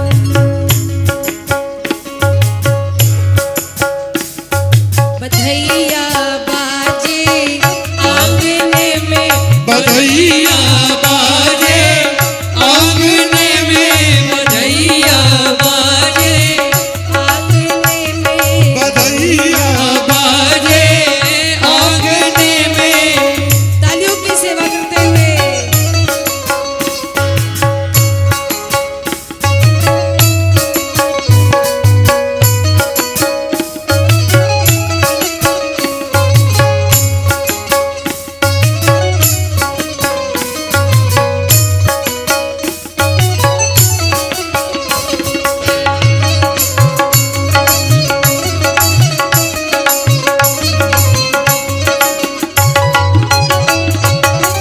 चंद्रमुखी मृग नैनी अवध की, चंद्रमुखी मृग नैनी अवध की, चंद्रमुखी नैनी अवध के, चंद्रमुखी मृग नैनी अवध की। तोड़क तान रागने में, बधैया बाजे आंगने में, बधैया बाजे आंगने में, बधैया बाजे आंगने में। और दो चार सोहर बधाई होगी क्योंकि कार्यक्रम और भी होना आपको पता है। तो जिनको जिनको रामलला को दर्शन करना है, पलना झूलाना है और जो कुछ आज न्यौछावर आप देना चाहते हैं रामलला को, धीरे धीरे एक एक करके आ सकते हैं क्योंकि आज मेरे सरकार आए हैं। सरकार का प्राकट उत्सव है और किसी के बर्थडे में, किसी के जन्म दिवस पे जाते हैं तो खाली हाथ नहीं जाना चाहिए। तो जैसे घर में बालक होते, खुशियां होती हैं, आपकी जो स्वेच्छा हो, सामर्थ्य हो, आप प्रणाम करके, पलना झुला करके रामलला सरकार को प्रदान कर सकते हैं। हरि बोल।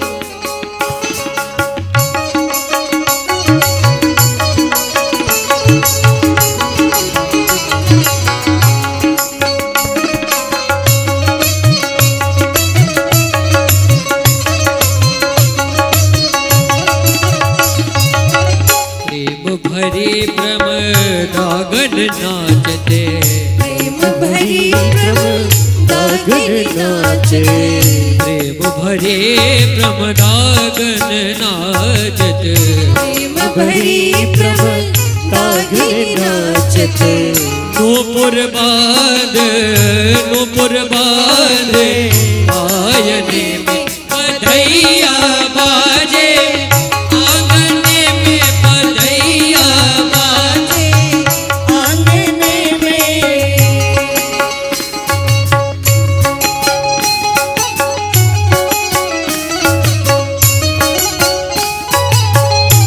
और जिन माताओं को बधाई देनी है आती रहेंगी।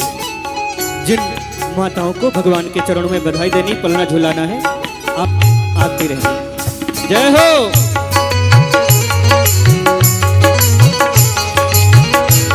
तालियों की सेवा करते हुए हरि जय जय।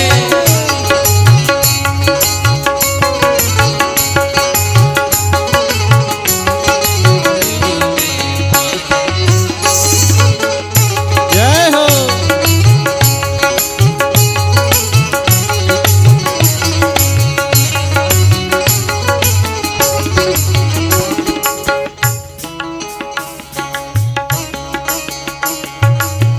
न्यौछावर श्री राम लाजू की, न्यौछावर श्री राम लला की, एक एक करके आएंगे। लाजू की, लखन ललाजू की, राम लला जुकी, लखन लला जुकी, लला से भरत ललाजू की, न्यौछावर श्री भरत लला जुकी। नहु को चुलाज नहीं आवाजे आंगने में, बधैया बाजे आंगने में, बधैया बाजे आंगने में।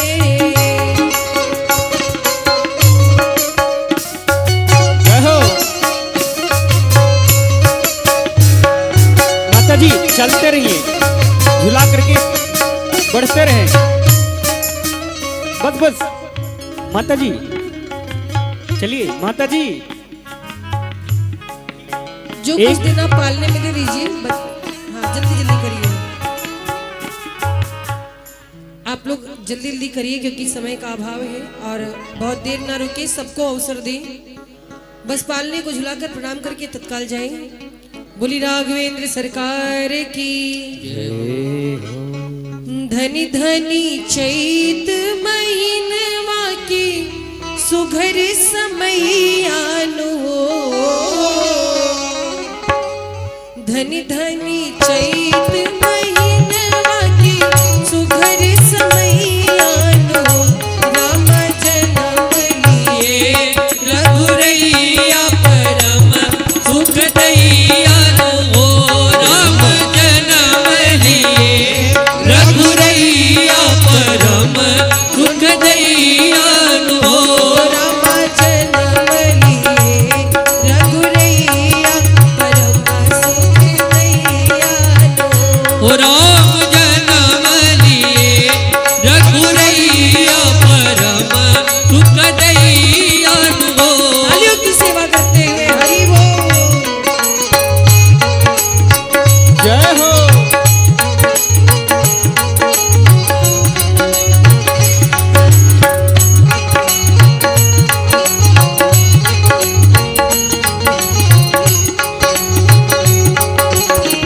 जय जय। जय जय।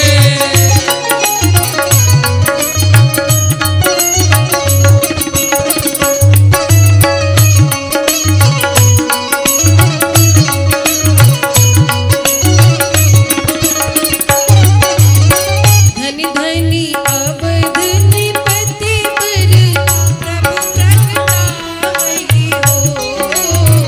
धनी धनी अवन त्रिपति पर प्रभु प्रगटावहि हो। राम धनी धनी माई कौशल्या दिलवा देखावई हो। हो राम धनी धनी माई कौशल्या की ये दिनवा देखावहि हो। बोलो राम लला सरकार की। जय जय। जय हो।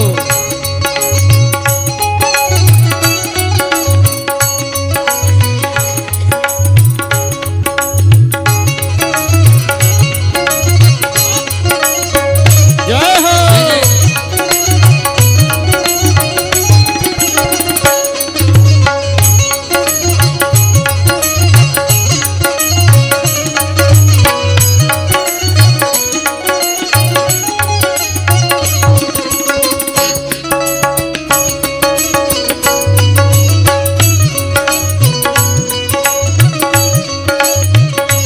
जय हो।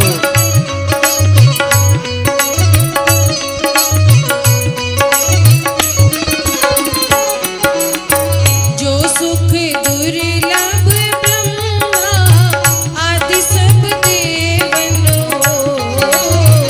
जो सुख दुर्लभ ब्रह्मा आदि सब देवन हो। रामा अवध नगर के बसैया सहज ही में पावई हो।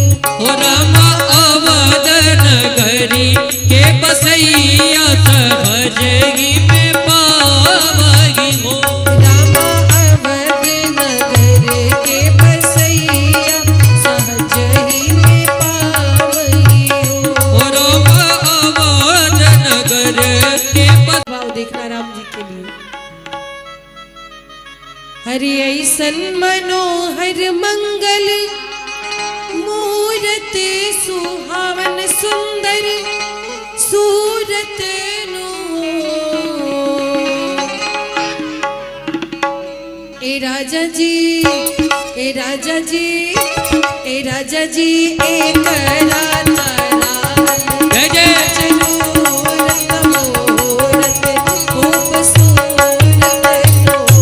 हे राजा जी ये करन रावल आ जरूरत मोहरत खूब सो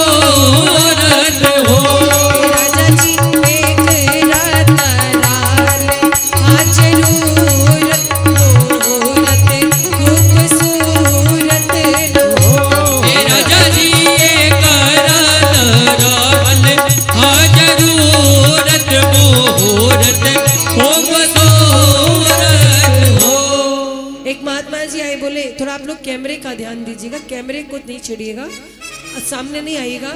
बाकी जो कमेटी के भक्त हैं या जो यजमान बने थे उनकी न्यौछावरी पहले चाहिए। आज के यजमान जी कहाँ है, मुझे कहना ना पड़े, जल्दी जल्दी। अच्छा आप ही और जो भी यजमान बने हैं यज्ञ में आकर के ठाकुर जी को बधाइयाँ देते हुए, हम समस्त अयोध्या वासियों को बधाइयाँ देते हुए, अयोध्या वासी तो बहुत लुटाए हैं, लेकिन आज रसूलपुर ग्राम देखते हैं कितना लुटाते हैं।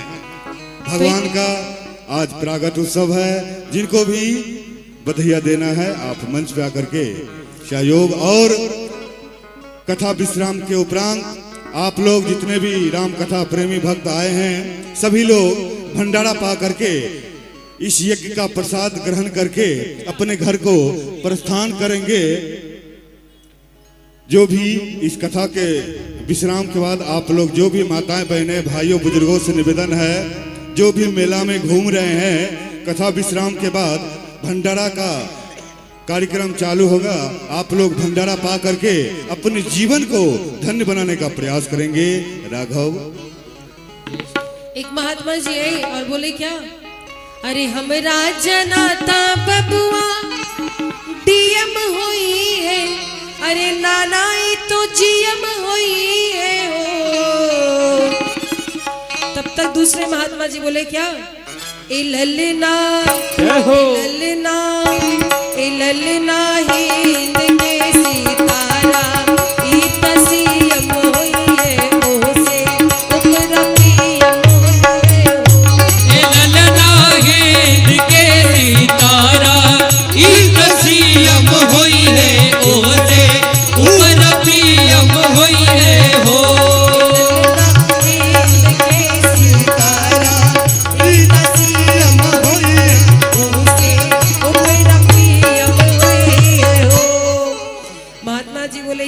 डीएम पीएम सीएम जीएम लगा रखा है, दूसरा बढ़िया ऊंचा आशीर्वाद दो।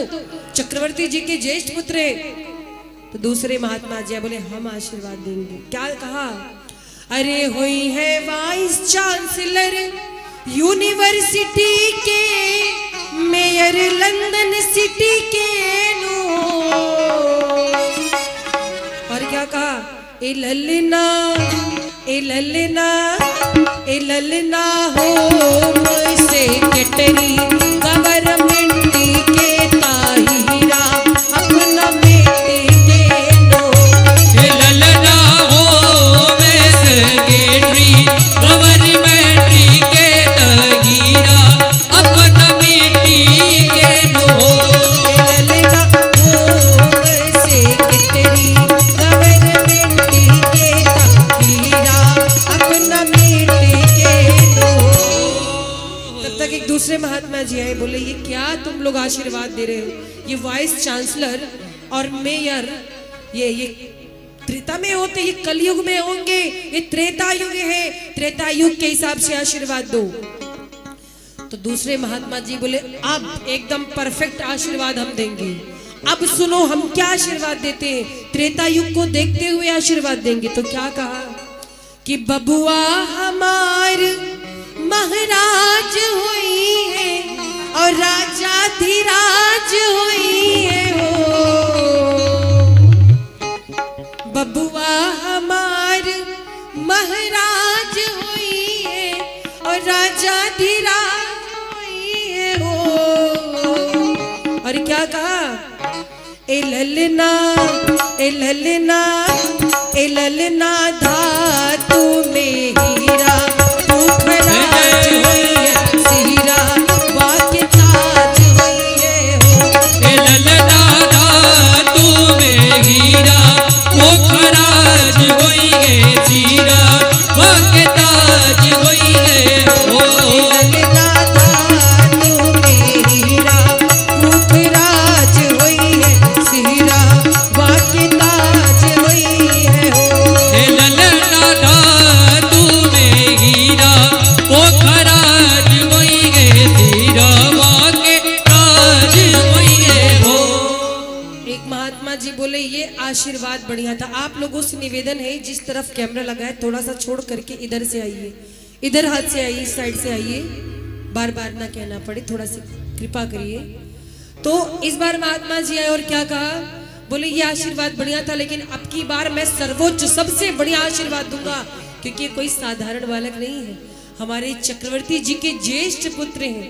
और इस बार क्या कहा कि अरे मुनि ऐसन बबुआ ज्ञानी हुई है, और राजा जी ऐसन दानी हुई है हो। अरे मुनि ऐसन बबुआ ज्ञानी हुई है, और राजा जी ऐसन दानी हुई है हो।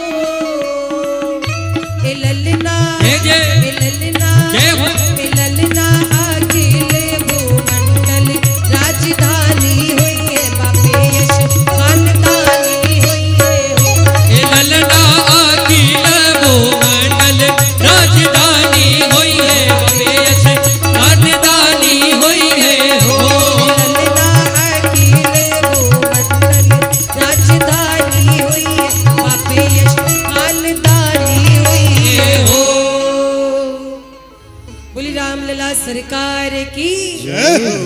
और आइए एक दो छोटे छोटे भजन और जिसपे आप लोग नृत्य कर लीजिए, क्योंकि बिना नृत्य किए जन्म उत्सव नहीं मनाया जाता, ये मेरे राम जी का प्रागट्य उत्सव है।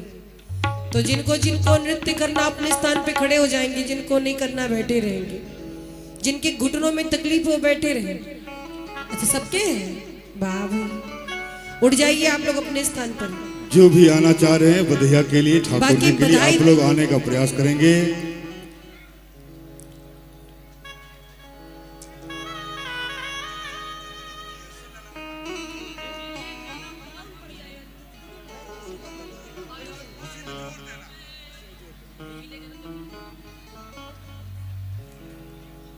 बोली राघवेंद्र सरकार की हो। बाजी ढोल नगाड़ा शहनैया बाज रे। वाह भाई, देखते हैं नृत्य करने वाले रसूलपुर में कितने सारे हैं। एक बात सुन लो, जो भगवान की कथा में नृत्य करता है ना, उसे 84 लाख योनियों में नाचना नहीं पड़ता, और बड़े भाग्य से भगवान के उत्सव में नृत्य करने का मौका मिलता है। इसलिए बड़े सौभाग्य से आपको अवसर मिला है, आज उस अवसर का लाभ उठाए। हो बाजी ढोल नगाड़ा शहनैया बाज रे, आज अवध नगरिया बधैया बाज रे हो। आज अवध नगरिया बधैया बाज रे हो। आज अवध नगरिया बधैया बाज रे हो। आज अवध नगरिया बधैया बाज रे। बाजे ढोल नगाड़ा बाजे ढोल नगाड़ा शहनैया बाज रे। आज अवध नगरिया बधैया बाज रे हो। आज अवध नगरिया बधैया बाज रे।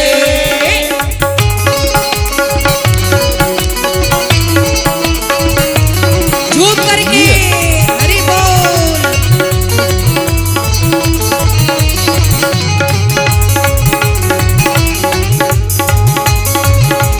जय जय जय हो।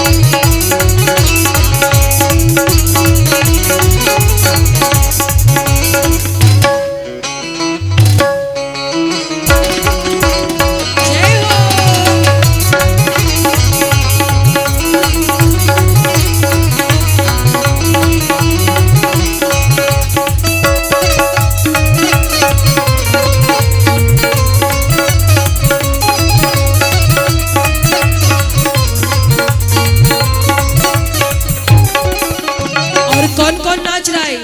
दशरथ जी नाचते हैं, नाच तीनों मैया। दशरथ जी नाचते हैं, नाच तीनों मैया। अन्न धन लुटावे बर लुटावे धेनु गैया। और धन लुटावे बर लुटावे धेनु गैया। अवध के वासी तो वासी, अवध के वासी तो वासी, सरयू मैया नाच रे। आज अवध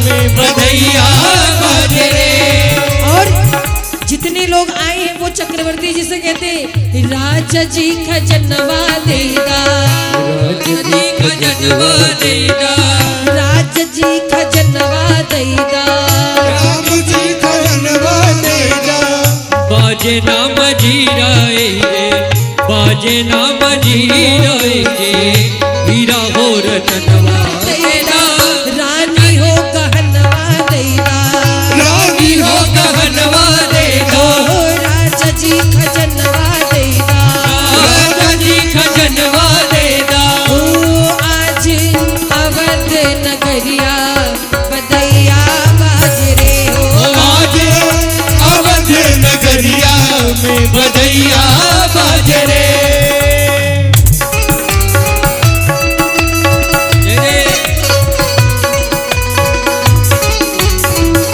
बोलो भारत माता की। जय हो।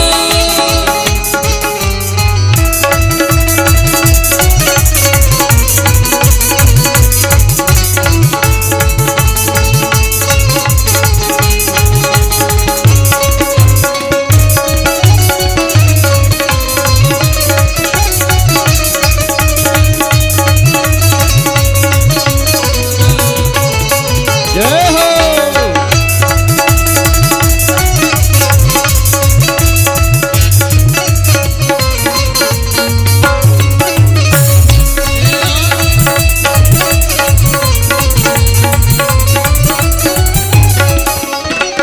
खुशियों से झूमती है अवध की नारी, खुशियों से झूमती है अवध की नारी, प्रगटे है चारों भैया अवध बिहारी, प्रगटे हजारों भैया अवध बिहारी।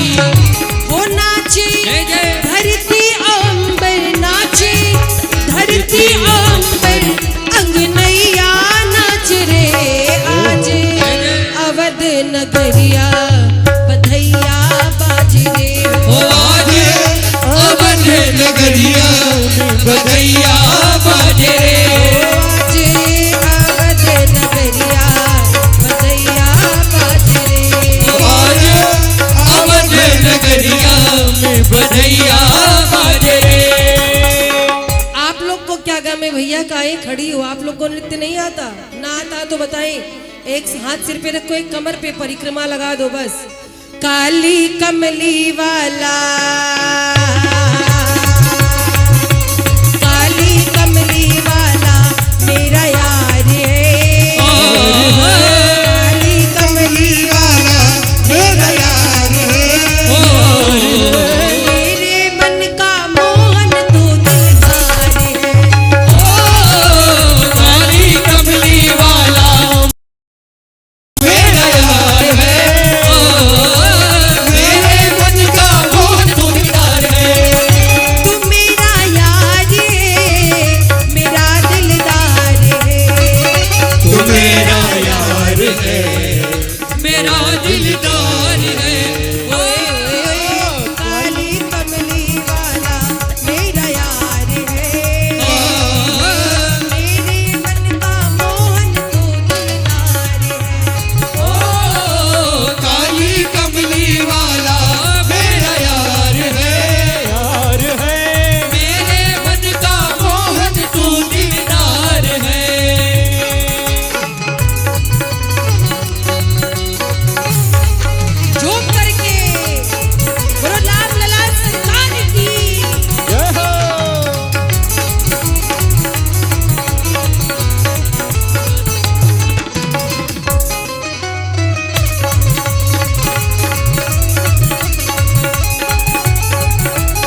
मुझे पता है ये आनंद जो है ना, इससे हटने का मन नहीं करता है, पर क्या करेगा, समय की पाबंदी और भी कार्यक्रम है, व्यवस्था है हमारी। चलिए आज जो बचा रह गया, परसों भगवान का विवाह है, परसों मेरी राम जी की शादी है, सारी कसर उसमें पूरी होगी। आप सुंदर सुंदर मिथिला के पद सुनेंगे। तो आइए अब कथा विश्राम की ओर ले चलते, क्योंकि और भी कार्यक्रम वाले प्रतीक्षा कर रहे हैं कि हम जाए तब वो आए। तो जिनको जिनको आनंद आया हो मेरे राम लला के लिए एक बार जोरदार गरज कर ताली हो जाएंगे। बहुत सुंदर, बहुत प्यारे भक्त हैं रसूलपुर के, एक बार अपने लिए आप लोग ताली बजा लो। ये बात। आइए 2 पंक्तियां संकीर्तन, तत्पश्चात विश्राम आरती। और जैसा कि बताया गया है, आप लोग भोजन भंडारा पाकर के जाइएगा, निश्चिंत होकर बैठिए। यहाँ इसकी भी व्यवस्था बनाने की टेंशन नहीं कि घर जाके बनाना है। बोलो सही है कि नहीं? इतनी ज्यादा सुविधा वाला कहाँ मिलती है। आप लोग भंडारा पाइए। और वृंदावन धाम से बहुत सुंदर रासलीला आया है, घर जाने का बात ही खत्म है। भंडारा पाइए, फिर पुनः पंडाल में उपस्थित हो जाइए। दिव्य वृंदावन धाम से पधारे रासलीला मंडल, आप लोग रासलीला का आनंद लेंगे। भैरवी आइए, हमारे जो आज के मुख्य जजमान हैं मंच पे आने का प्रयास करेंगे। शिव शक्ति धाम, प्रेम से बोलिए शिव शक्ति धाम की जय हो, शिव शक्ति धाम की जय हो। आइए चलते विश्राम से कीर्तन की ओर। श्री राम जय राम जय जय राम, श्री राम जय राम जय जय राम, श्री राम जय राम जय जय राम, श्री राम जय राम जय जय राम। राम राम बोल सीता राम बोल, राम राम बोल सीता राम बोल, राधे श्याम बोल राधे श्याम बोल, राधे श्याम बोल, शिव शिव बोल शिव शिव बोल, शिव शिव बोल, शिव शिव बोल, नारायण बोल नारायण बोल, नारायण बोल, नारायण बोल। श्री राम जय जय जय राम, श्री राम जय राम जय जय राम, श्री राम जय राम जय जय राम, श्री राम जय राम जय जय राम, जय जय सिया राम, जय जय सिया राम, जय जय सिया राम, जय जय सिया राम, बोलो राधे श्याम, बोलो राधे श्याम, जय सिया राम, जय जय सिया राम, जय जय सिया राम। बोली राघवेंद्र सरकार की जय हो, बोलिए शिव शक्ति धाम की जय हो, बोलिए यज्ञ नारायण भगवान की जय हो, श्री रामचरितमानस भगवान की जय हो, तुलसीदास जी महाराज की जय हो, बोलो सरयू मैया की, बोलो चारों भैया की, बोलिए श्री राम जन्म भूमि की, जय हो, बोलिए हनुमान जी महाराज की, जय हो। नमः पार्वती पतिये हर हर हर महादेव, शंभु काशी विश्वनाथ की जय हो। हर हर महादेव। आइए भगवान की पावन आरती हम सभी करेंगे। हरि ओम। आरार्त्रिपार्थिवगुरजः पितुर्प्रायिदामभिः दिवः सजागुषि बृहते विष्ठत आत्वेकं वर्तते तमः। भगवान उतरु हे सखी, हाँ उतरु हे सखी, है उतरु हे सखी, हाँ उतरु हे सखी, चारों ललना के आरती उतारो हे सखी, चारों ललना के आरती उतारो हे सखी, उतारू हे सखी, हाँ उतारो हे सखी, है उतारो हे सखी, हाँ उतारो हे सखी, चारों ललना के आरती उतारो हे सखी, चारों ललना आरती उतारो हे सखी।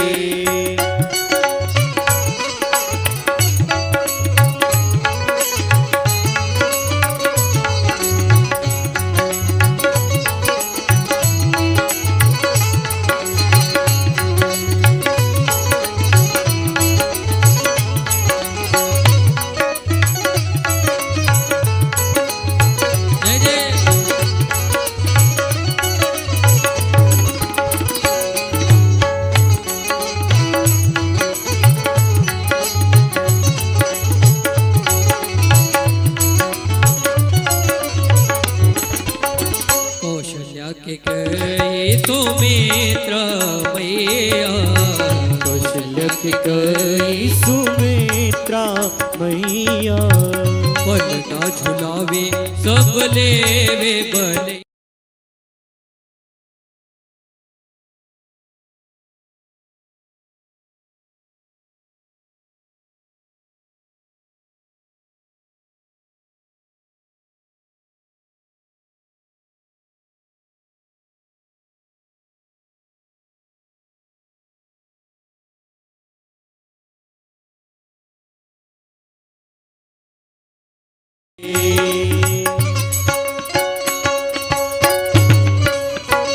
जय हो।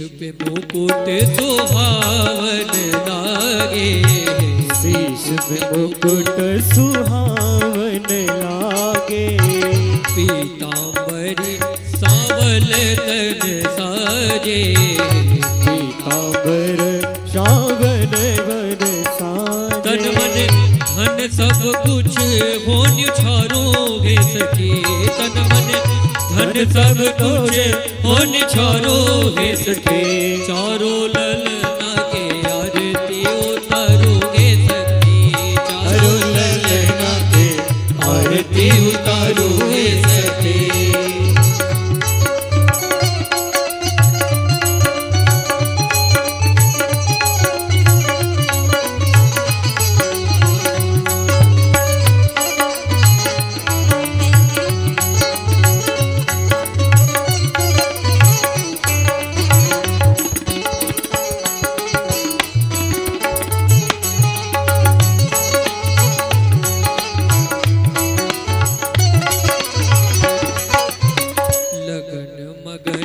आज मगन घर दिया, मगन मगन आज मगन कर दिया। देख देख ललना के मोहिनी मूर्तिया, देख देख ललना के मोहन मूर्तिया। राम भरत लखन शत्रुघ्न परवारोगे सखी। भरत लखन शत्रुघ्न परवारोगे सखी। चारों ललना के आरती उतारोगे सखी। चारों ललना के आरती उतारोगे सखी। कर्पूर गौरम करुणावतारम संसार सारम भुजगेन्द्रहारम सदा वसंतम हृदयारविंदे अहं भवानी सहितं नमामि। त्वमेव माता च पिता त्वमेव, त्वमेव बन्धो सखा त्वमेव, त्वमेव विद्या द्रविणं त्वमेव, त्वमेव सर्वं मम देव। चारों ललना के आरती उतारोगे सखी। चारों ललना के आरती उतारोगे सखी। चारों ललना के आरती उतारोगे सखी। हरिः ओम। जलेन शीतले कर्णं पुष्पैः देवता विवन्दनम् आत्मा विवन्दनं मन्त्रपुष्पाञ्जलिः। हरिः ओम। जज्ञे